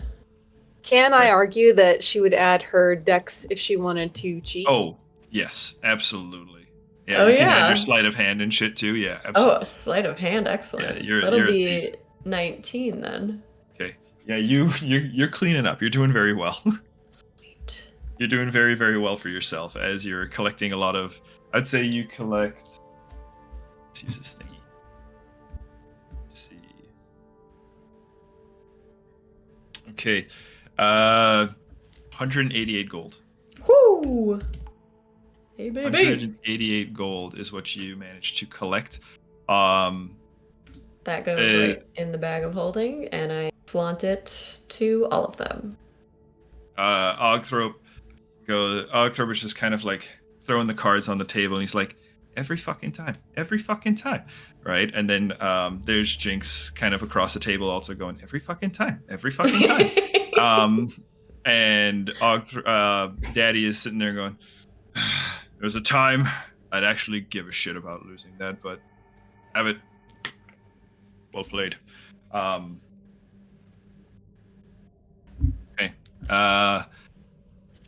Cress, after you're kind of probably nearby to Cuthbert, or you find Gron kind of near to Cuthbert, kind of sitting on a chair. Cuthbert's got the head kind of in a laying down position, front legs crossed, chin resting on the front legs, looking intently at Gron as Gron is looking at him, going, "You've gotten older, haven't you? I see. Quite have that same spark anymore, but I suppose that's how it goes for you guys now." What do you mean by that? Oh. Well, not sure what Lukavir told you about days before, I imagine. If I know Luke.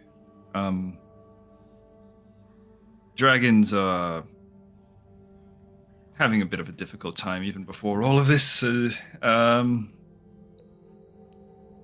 Well, the long and short of it is they are slowly deteriorating, really.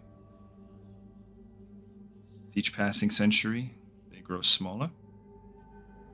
They grow stupider. And they lose what makes them special. As he kind of pets Cuthbert. What makes them special? Everything, right? I mean, their personalities, their minds.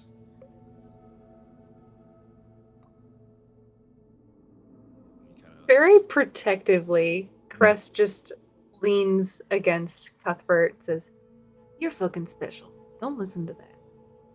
You are special. I'm sorry, I didn't mean to insult you. I'm just... I wish you got to know him back when he was in his prime, that's all. I've known Cuthbert for a long time. How long? Since he began, really. He is one of the seven aspects of Tamarind. King of Justice. He kind of says that in a very mocking tone. I'm just kind of riding some of that previous insight you had earlier when he says, King of Justice. You can tell there's not a sincerity behind it so much as there is a little bit of venom to it. Well, I guess the full story, huh? Yeah. Okay. Luke and I, part of a very old organization known as the Brotherhood of the Gilded Cannon. Both guides to the aspects of Tamarind, like Cuthbert here. I was the guide to... kind of like pauses, catches in his throat. Sorry. No. You don't have to say if it hurts. It's been a very long time and it still hurts. In a lot of ways. In a lot of ways, I think for me, the world ended centuries ago. The rest of you are just catching up now, really. But, I'm sorry, that's melodramatic, that's boring. Listen, our job was simple. we were formed. Our order was formed in a time when the chromatic dragons were ruling the land, the continent of Histaeria, basically dividing it up in, causing a very feudalistic, very violent society. Are you 1,000? I am. You're more than 1,000. It's rude to ask, don't you think? No, it's not. I'm a fucking elf. I am. Lifts his head. Honestly, after a while, you just stop counting. I don't know, somewhere in the 3,000 year mark, if memory serves correctly. But after the Age of Oros began, it kind of became a blur. I found ways to forget for a long time. But I had at least one good friend who checked in on me, made sure that I was okay. You know, they call us a brotherhood, but sometimes it's not till everything goes to shit you realize who the ones who really care about you are. Family is often used as a means of control. Yes. I learned that the hard way. And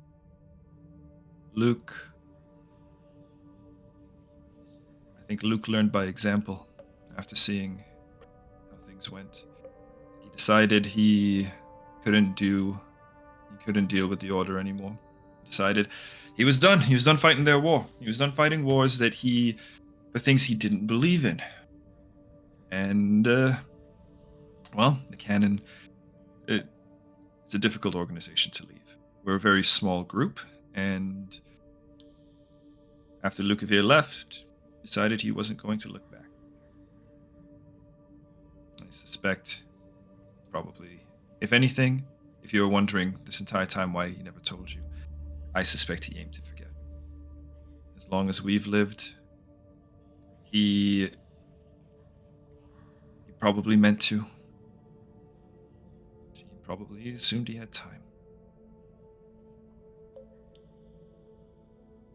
You should have had time. I'm sorry. These are painful memories.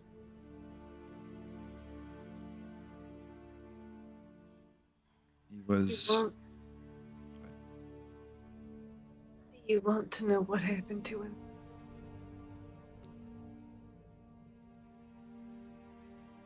I don't think it'll make a difference to me. Was he happy?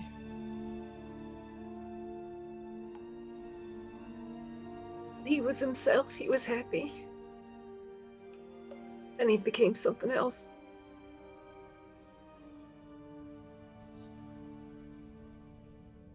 I'm sorry.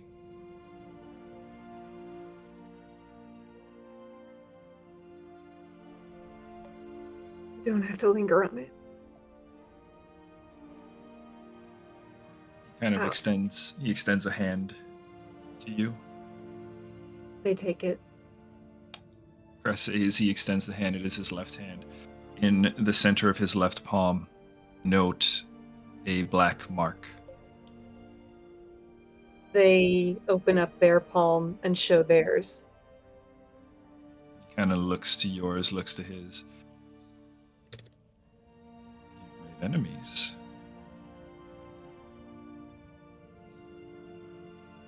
You know what this is? Yes. Would you mind telling me? It's good. You should be proud of it. I'm proud of mine.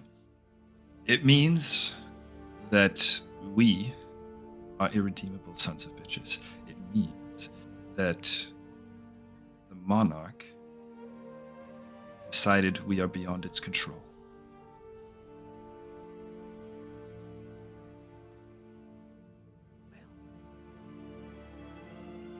You're right, I do like that. Yours looks a lot nicer than mine.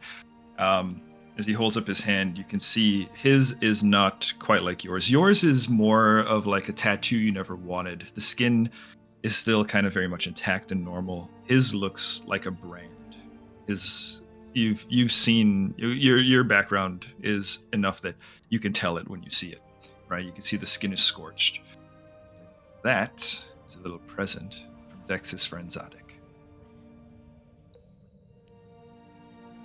See, mine came from a cleric they tried to turn into an illithid. They did not succeed.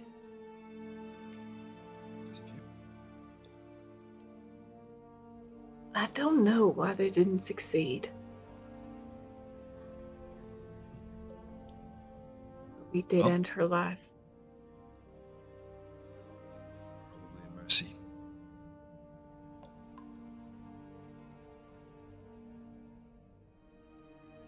Yes. Cress. I know we just met, but I want you to know that Luke was a brother to me. I would do anything for that man. I would do anything for Cuthbert. And I would do anything for you. He spoke very, very fondly of you. In fact, I think that if it weren't for you,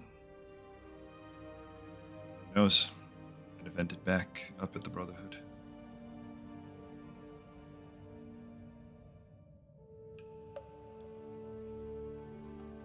I'm glad he didn't. Me too. And Can I call you brother? abso-fucking-lutely. I've never had one. I've had several. They're not all great. But I promise you, I will be a good one to you. I'll be a good sibling to you, I fucking promise. Do you have any other questions about Luke, Cuthbert, anything? Believe me, I'm happy to share what I know. So many, but I know it's getting late, and I'm sure you had a long day. Well, raiding a goblin airship that's been being guarded by a giant crab, it's a bit eventful. But nothing, routine end of the world sort of things. Yeah, I guess that makes more sense than it should. Yes.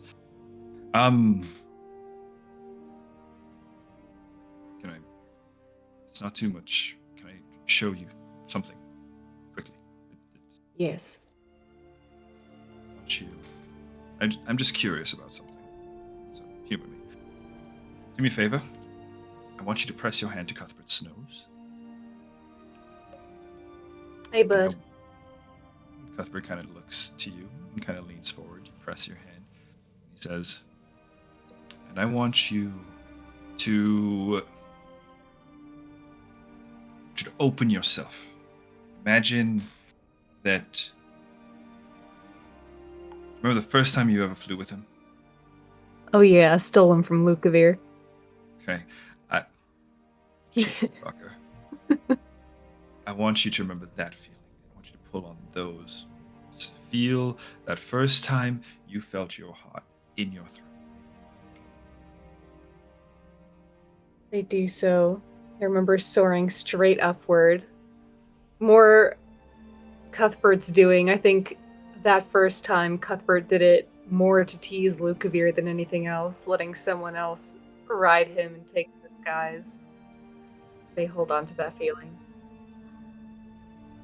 As you hold on to that feeling, you feel a warmth emanating in your palm between yourself and Cuthbert, and there is a soft flash of golden light that kind of envelops Cuthbert. And as the light dissipates, Cuthbert is no longer standing before you, but instead, standing in your palm is a golden canary with emerald eyes who looks up at you and tweets happily. A lot fucking easier to move around when they're like that. I dreamed about you and didn't even know it. And they look at the canary tattoos that start dancing around their body and start circling below where this canary rests. You've seen his dreams. Yeah. That connection, your connection's very strong. Golden dragons, like Cuthbert, were blessed by the god Bahamut to have glimpses into the future. I met Banzayed in a dream. Did a lot of telling me what to do and not telling me why. He does that. He's going to try one day to tell you what to do again. It's going to sound like it's good sense, but I want you to really, really consider in that moment, Cress, exactly what you want to fight for. I fight for this world, Okay. not for a pantheon.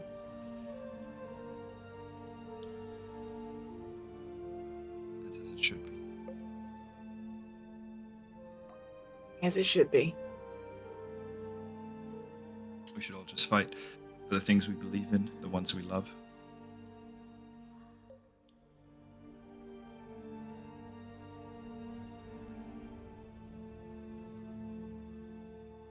Thank you for this, Crone. I won't take up any more of your time tonight. You deserve to rest. You do as well. Thank you for finding your way to me, Cress.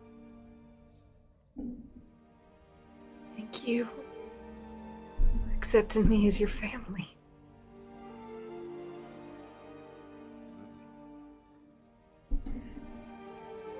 Gives you one big hug.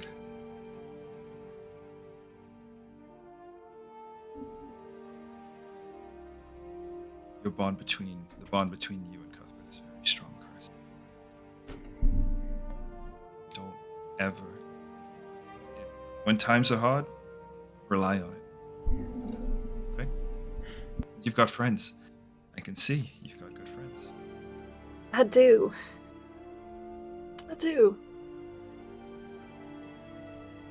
All it took was the end of the world.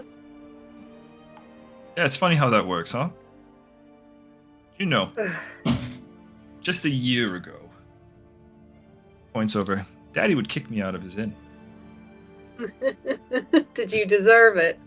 I mean, I think that's a matter of opinion, but his Alright. opinion was yes, I did.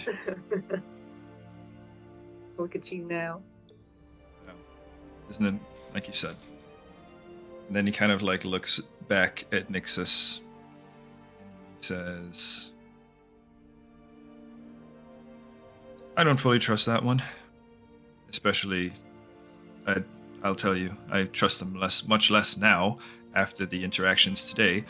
But Don't blame Nixus.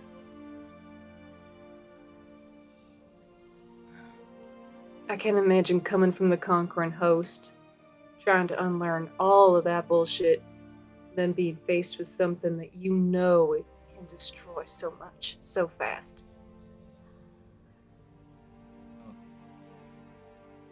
you are a good person, Cress. You're a good person. Better than me.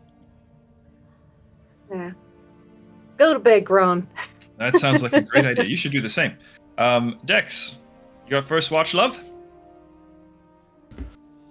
Oh, yeah, I guess I'm done beating these old fools at their own game. So, why not? The other three are just kind of like just disappointed, completely fleeced, and they will also choose to spend the night just kind of maybe drinking away their disappointment and eventually finding themselves. I'll grab my weapons again and head to the watch point. Perfect. Yeah, so it's just there's a little post up front towards the entrance. You guys make your way up there. The other two, you guys go to bed. And I know we're just a little bit over time. We just got a little bit more. Finn, I'm going to start with you, my friend. I did. Hi. You ready, buddy? Dead. You gonna hurt me?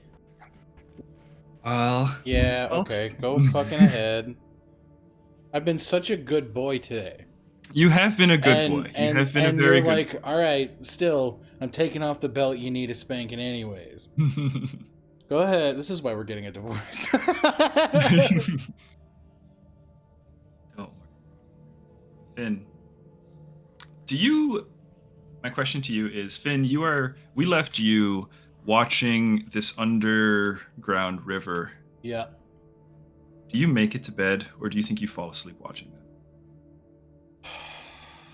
Fuck. I think he falls asleep watching it. I think he wants to swim, but I think that's something he didn't want to do alone, given some trauma. So he David's like, you know exactly what I'm about to tug on, bitch boy. So I think like you know, unfortunately he does pass out before he gets to. Okay. Finn, you were sitting at the edge of the water. You fall asleep to the sound of water trickling across stone. A sound that has always brought emotion. A sound that has a history. And as the water kind of streams past, with each little gurgle, little pop, you find yourself more and more transported to the image of the deck of a ship.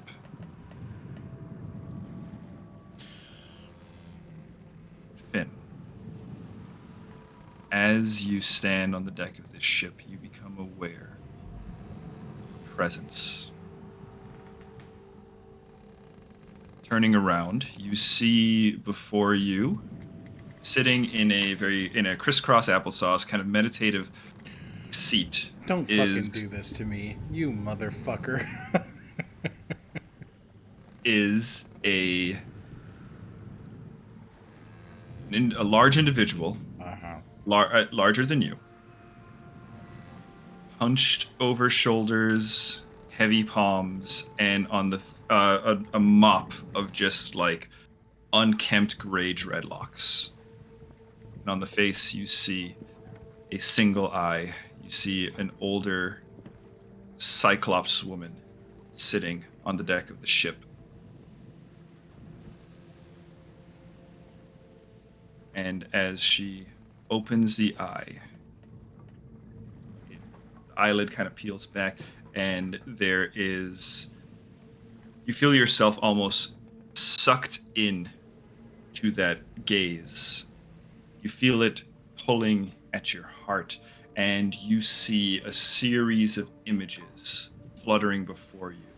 You feel your heart pounding in your chest as you see sunrise. You see water receding from a rocky tide pool, ships sailing on the horizon. You see animal bones resting in a blood-stained hide bowl. You see a fish being picked apart by gulls in the shade of a grapefruit orchard. You see steady gaze of a grizzled Cyclops staring back at you with tenderness in his eye. You see these memories, these flashes. You see a red moon glowing in the sky. You see a gray-faced rabbit folk retracting blood-covered flensing claws from your chest. And as the images blur past you, you hear, "Blood of Urakoton, beg you free Asna. Must not let Fishman give Sugath to the Red Star One." What are you talking about? I don't know what you're talking about. Roll me an Arcana check. I'm Let me check. Like, gonna use an inspiration on that one. actually, Finn, I'm sorry. Oh, I have a natural 20 stored for you. yeah. I have a natural 20 that I stored for you. I said don't. Sorry. I'm going to use this Dad one. says yes. Dad says, eat your natural 20. Again, this is why we're getting a divorce. You can't leave this table until you finish your 20s. Imagine that being stuck at a table for a decade. Right. Finn, you remember the teachings of your grandmother. You remember the teachings of an ancient, forgotten language. And the word Urag Koton. URAG space KOTUN. That is Old Jotun for world builder. Okay. And the word Sugoth translates it. This one's tricky. Yeah. It's not referring to like a proper noun, but this is one of those languages where intention can be Interpreted. interpreted. This essentially would translate to something like inheritance.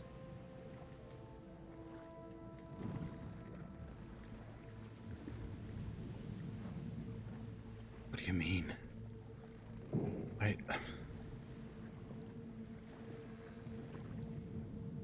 What am I supposed to do with it? I don't know anything. You will bring freedom. You will rebuild. Is this like Berngarder? The rune there that I found.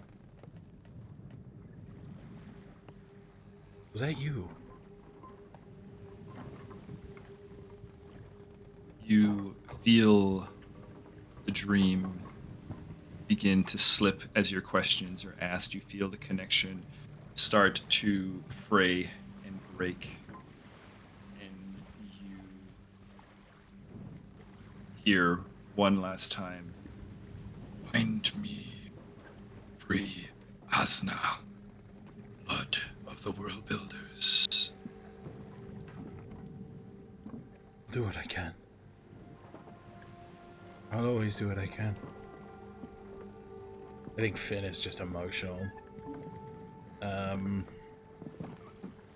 think he finds himself feeling so woefully unprepared for anything that this entity expects of him. And I think right now he is a boy.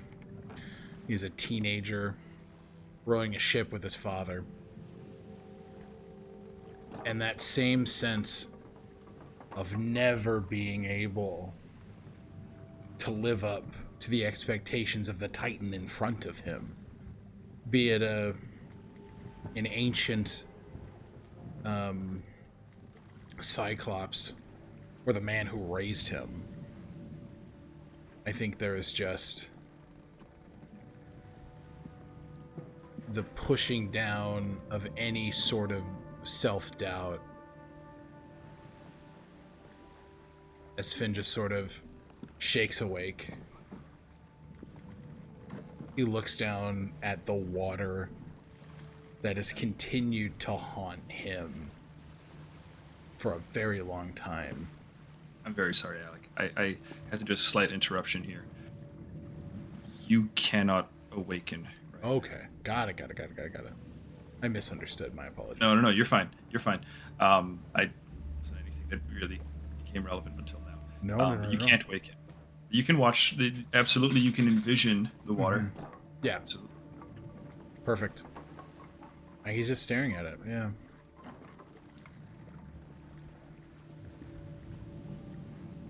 As you stare at it, you start to see the edges of this space, this dream, begin to, the sky above, the sea below, begin to fracture and crack like glass. I'm going to come back to you in a moment. Mm-hmm. Cress. You enter into your trance. And as you do so, the first thing that you are aware of is an absence.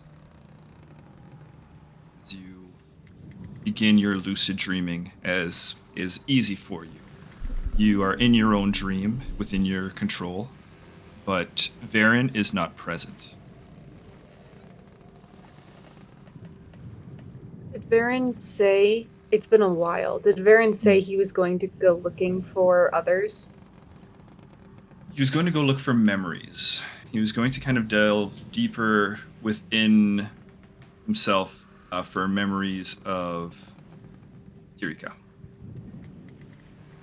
Is it strange that Varen isn't there? I would say Or- yes. Varen.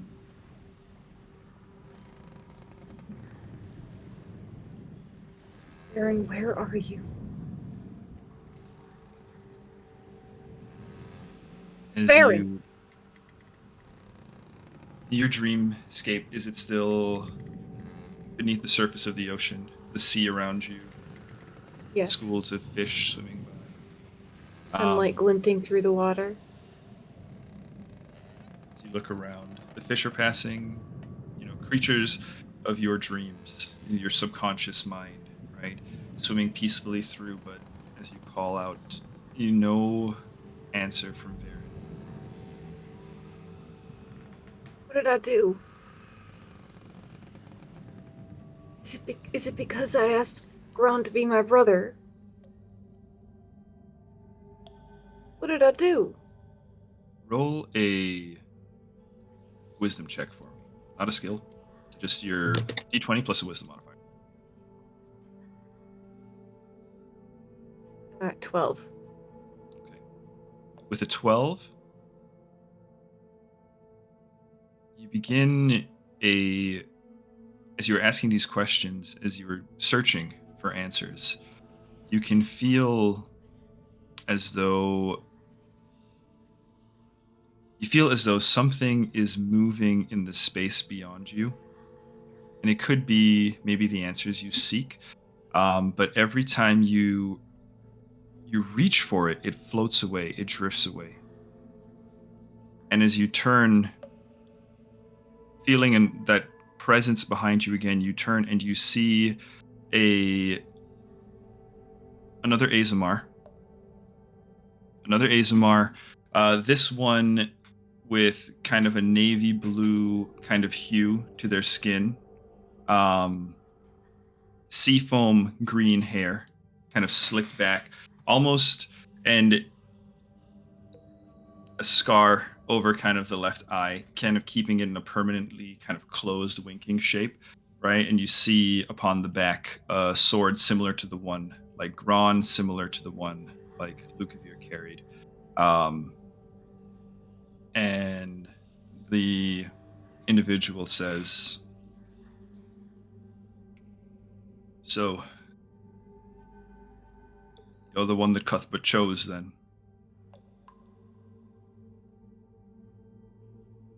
Do you mind me asking who's asking?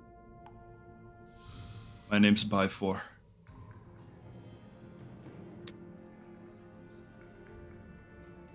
Hi there, Byfor.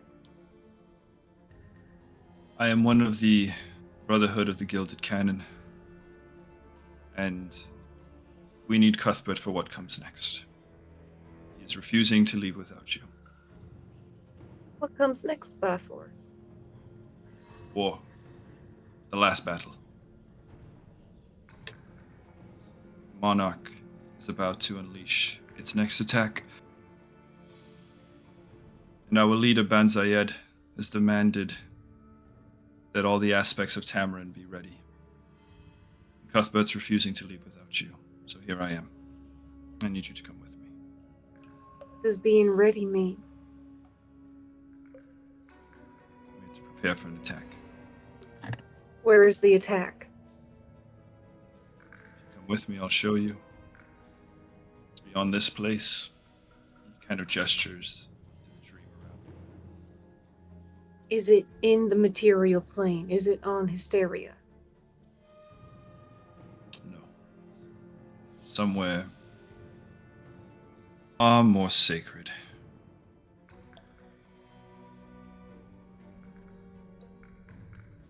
Where would that be? The dream beyond the dream.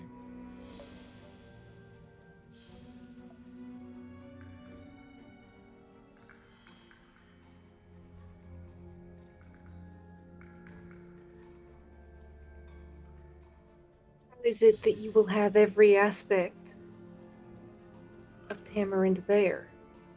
We've been called by our father. It sounds as though one may be missing. If that is the case, then this world is lost.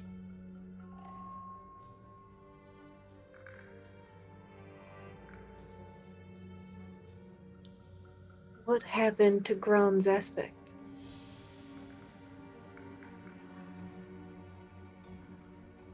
You ask a lot of difficult questions. I do, and I think they're fair. You're asking about Gron's companion, Tosadai. Tosadai perished at the end of the last war against the Red Dragon, Kaifeth.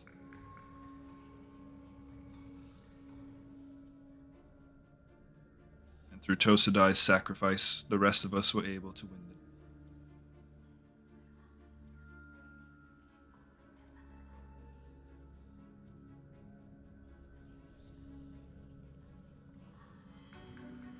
You are Lucavir's partner. Yes. Lucavir abandoned his post. Lucavir failed to see his duty through. And now, we are all paying the price. I ask you, please do not make his mistake. Where was his post? Stand at Banzayed's side to prevent any more aspects of Tiamat from appearing in the world. Well, then you ought to stay here. It is happening here. Verania. We know of the Black Dragon, Varanya.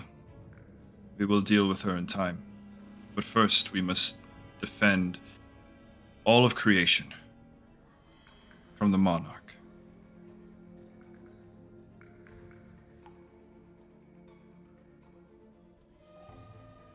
And how do we do that? Protect the boughs of Dwag, the Tree of Life. That will be the battlefield. If I go, my friends come with me. You and your dragon are certainly demanding. Yeah. You're demanding too, Bafor. Fair enough. What friends? Any among this camp who would choose to attend. Very well. And as he goes to turn, because this is essentially water that he is in, it is more of a fluid motion, and as he does so, you see a shadow pass over you, Cress. You see a golden dragon, much larger than Cuthbert, muscular in the extreme. Imagine if we have to kind of imagine dragons as dog breeds, Cuthbert's a pretty normal dog kind of thing, right? This dragon's ripped. Like, this is like a mastiff or like a pity. He's buff, he's ripped. And you can see heavily covered in scars is this dragon. As it kind of Feel right. It's fine. As the dragon kind of swoops down next to Byfor, it leans into him. He takes his space in the saddle, and draws the blade, holds it up, and opens a portal within your dream. Beyond it, Cress, you see it's a somewhat familiar space now. You recognize the dreamscape of Cuthbert's, the ruins in this secluded glade. He's waiting for us here. And my friends. Finn, back to you. As the dream shatters around you, you find yourself face to face with an Azamar as well. Not quite the same as the one that I described at Cress for Cress. This one is a bit smaller, bit more of a narrower build.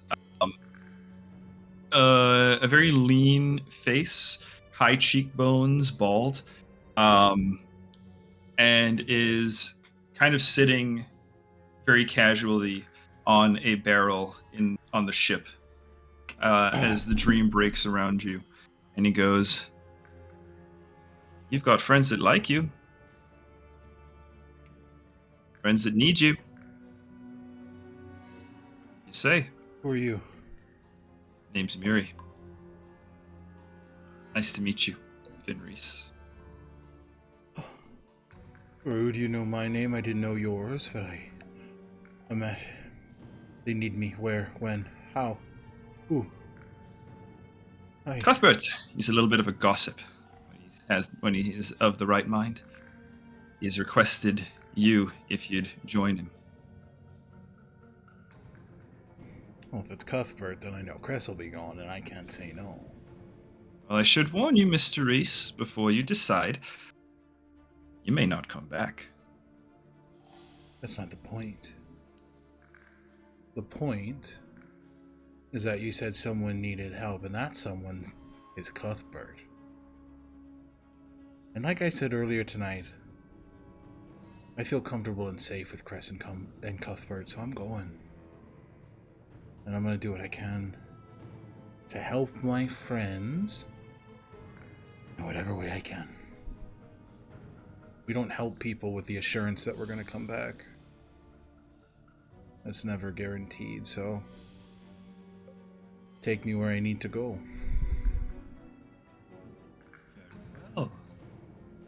You speak well, Mr. Reese. Kind of pulls the sword off from behind the back and points. You see a portal open up to a secluded little glaive. There's a little brook being fed by a waterfall. Ruins overgrown. Actually, the best description I could give you guys of Cuthbert's dreamscape is actually our splash page. Oh. Brought to us by the wonderful Shannon. That is a great image of Very what you nice. can expect Hell yeah, that's very cool. the space to look like as you step out. Do you step through? Yeah, absolutely. Step through just as Cress is also stepping through, and Cuthbert is awake, and he is flanked by 4 other dragons, golden dragons, all of varying sizes. Cuthbert isn't the smallest, but he's certainly not the biggest. The one that's with Byfor is by far the biggest. And you guys are also joined by one more person. As the two of you kind of recognize each other, you also hear, "Okay, so I guess I'm fighting in your war again after all, huh? You think you're going to call my family to battle and I'm not going to go with? Fuck you guys." As Gron steps forward from his own portal.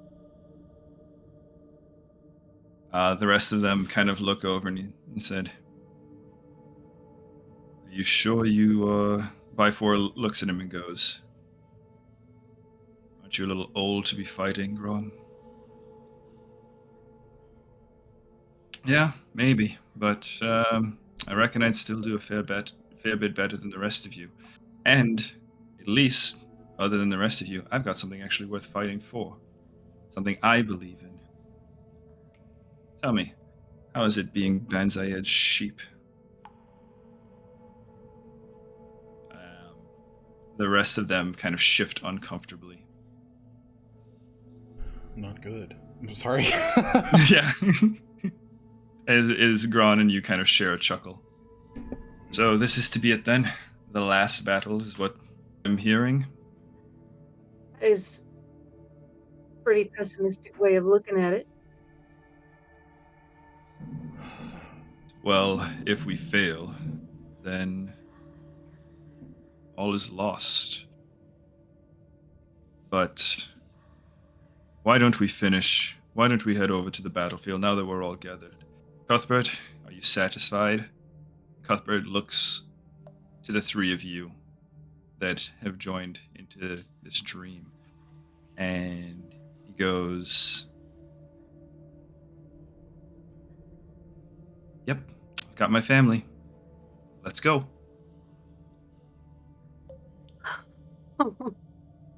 You Hi, sound guys. so sweet. Hello. Oh, Cress runs to him and hugs him. I don't care about these stiff motherfuckers. They just... Gron shares a smile, and he leans over to you, Finn, and he goes, "It's a voice I haven't heard for quite some time. It's refreshing." Well, I've never heard it, so it's nice to hear it. It suits him very well. At that, the group of you, now the 5 dragons, the 8 humanoids, the dream around you shatters like glass one more time, and you guys find yourself looking over just an expansive network of lights and bubbles. I want you guys to imagine that you are currently very, very small, standing atop the branches of a wisteria tree that is underwater, the branches kind of swaying with the current. The leaves of this tree are kaleidoscoping, twisting in different colors. As you all look out, you see hundreds of bubbles floating as the branches kind of swish through the water. They leave just a trail of bubbles. And Gron, seeing the two of you kind of looking out over this space, points to the bubble and says, "All those right there, those are the dreamers. This is the dream beyond the dream. This is the dream of the tree of life." And as you look down, you see that that tree kind of continues downwards into the depths until it kind of hits where the ground would be, and it branches out into just this lit network of just roots that just kind of spans outwards. You can't see the end. He says, "This right here, we lose this, and all creativity is gone. Everything that anybody could ever imagine will break. Monarch, if what they're saying is true, will assume control over all of creation."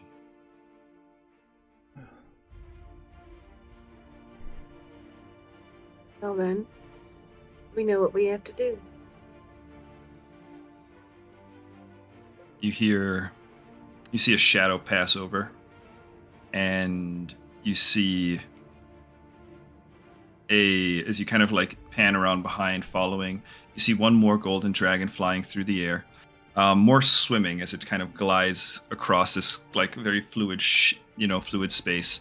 As you turn, you see a temple in kind of the style of like Japanese kind of tower, right? With kind of those slatted roofs kind of coming down. You see the dragon kind of circle and land, and the figure that steps off, a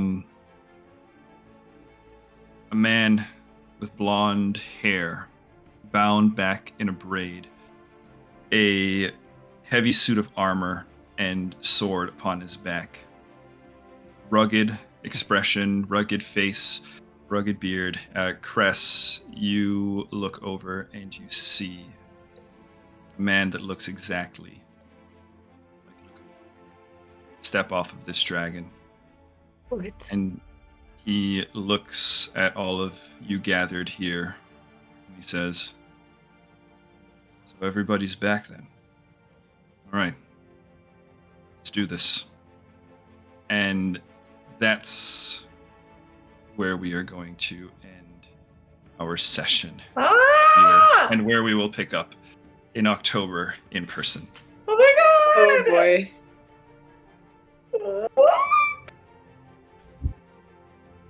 So, guys, that's that. There's a little. We got there. So Oh we my are God. Oh. here in the dream realm, about to defend it from an alien invasion, the dream beyond the dream, Oh my god. the Brotherhood of the Gilded Cannon, all gathered before you, Azamars and Golden Dragons. And Cress and Finn, right at the precipice of the battle for creation. And my husband who doesn't remember me, or just someone who looks like him? We will see. We will see when we come back together in October. There'll be revelations will be made, and adventures will hopefully continue. It's in person. I'm gonna beat you up. Yeah, that's fair. No. Guys, thank you so much for playing. Holy moly. David, that was so beautiful. Really nice Thank ending, you. David. Whoa. Before we head out, let's go ahead and outro our cast and crew of Heroes of Histaeria, Unearthed Inheritance for the last time on TalesArchived, starting with David, our intrepid dungeon master. Oh, do me last. Nope, you're up. Go, bitch. Okay. Oh, baby. Guys, thank you so much for watching. I'm David. I've been your GM here for Heroes of Hysteria Unearthed Inheritance Session 6. The adventure, if you want to see more of this campaign, the sister campaign, any fun maps that we make or anything like that, go check us out over at Stealthy Elf Productions, where you'll find all the stuff that Hannah and I get into. And obviously you'll see these fine people, all of these fine people there. I will create a command for Stealthy Elf, and then that way, whenever I do announcements, I will be sure to give you guys that shout out. Thank you so much. And also, I just gotta say, like, again, Alec, thank you so much for hosting us, giving this campaign a home for as long as it did, even though I know things were very up in the air. Thank you so much for being patient. And Of course. very special too. Love you. Love you. Next up, Hannah. Hey, it's me, Hannah. I'm part of Stealthy Elf stuff too, so just find stuff there. Okay. Sorry, Hannah. Just We'll work out a that. better flow for how we do this whole bit. Yeah. You'll find it, absolutely. Yeah. Thank you. And big round of applause for Hannah for her first time on TalesArchived. Yeah, that was so fun. It's definitely Thank you for having me. It's definitely not going to be the last. This is a fun time to announce that we are going to be doing a series of Soulsborne mini campaigns, and the first one, to go in chronological order of the game's release, will be a Dark Souls game where Hannah will be playing. So look out for that. We'll be posting stuff on that shortly. Hopefully, November is kind of where we're targeting. So, welcome, Hannah. Thank you for being here. Thanks. Last but certainly not least, Button. Hello, I'm Button. I'm Bluebluebutton on social media. My pronouns are they, them. And I miss this game so much. It's so beautiful. Alec. That was it? I just didn't That's it. Okay. That's all I had to say. I just didn't know if okay. Hi, They everybody. are. Where to find them? Yeah. I just the sentence didn't feel conclusive to me, but that's just my issue. I'm Hi, my name is Alec. My pronouns are he, him. I play Finn Reese, soon to be something else, as we do a very fun shift from 5e to Pathfinder. I am also one of the creative heads here at TalesArchived, and I'm the archivist for Known Realms Tolesh. and a whole slew of other games that we're going to have releasing here in the near future. Ah! I don't Yeah. stop. If I do, I die. Like a shark. Exactly. Can't sleep. Except, never mind. I Or lay down. It'll be the last time. I'm ready to go. Oh. So big, huge thank you again to David for bringing Histaeria to TalesArchived for as long as it's been here. It has been wonderful to hold and care for it like a little baby bird. And I am very happy that you and Hannah and everybody at the Histaeria crew is getting ready to take flight and make your own nest and build your own space. Can What we a be a metaphor. canary? Yeah, absolutely. But I just wanted to say from me to you guys, thank you very much. It's been an honor to host you guys here, and we are happy to have you back at any point. There were Yeah, if it divorce doesn't jokes work out. earlier, but it's not real. Yeah, if we can't pay our rent or something, can I come home there? I'll think about it. I'll really think about it. I'll make sure that the doghouse is cleaned out. But thank you guys for tuning in. Be sure to go follow Stealthy Elf Productions on their socials, and we will see you tomorrow for chapter 37 of Known Realms to Lesh. Yeah, we'll see you then, and hang on for a raid. Bye, everybody. Bye.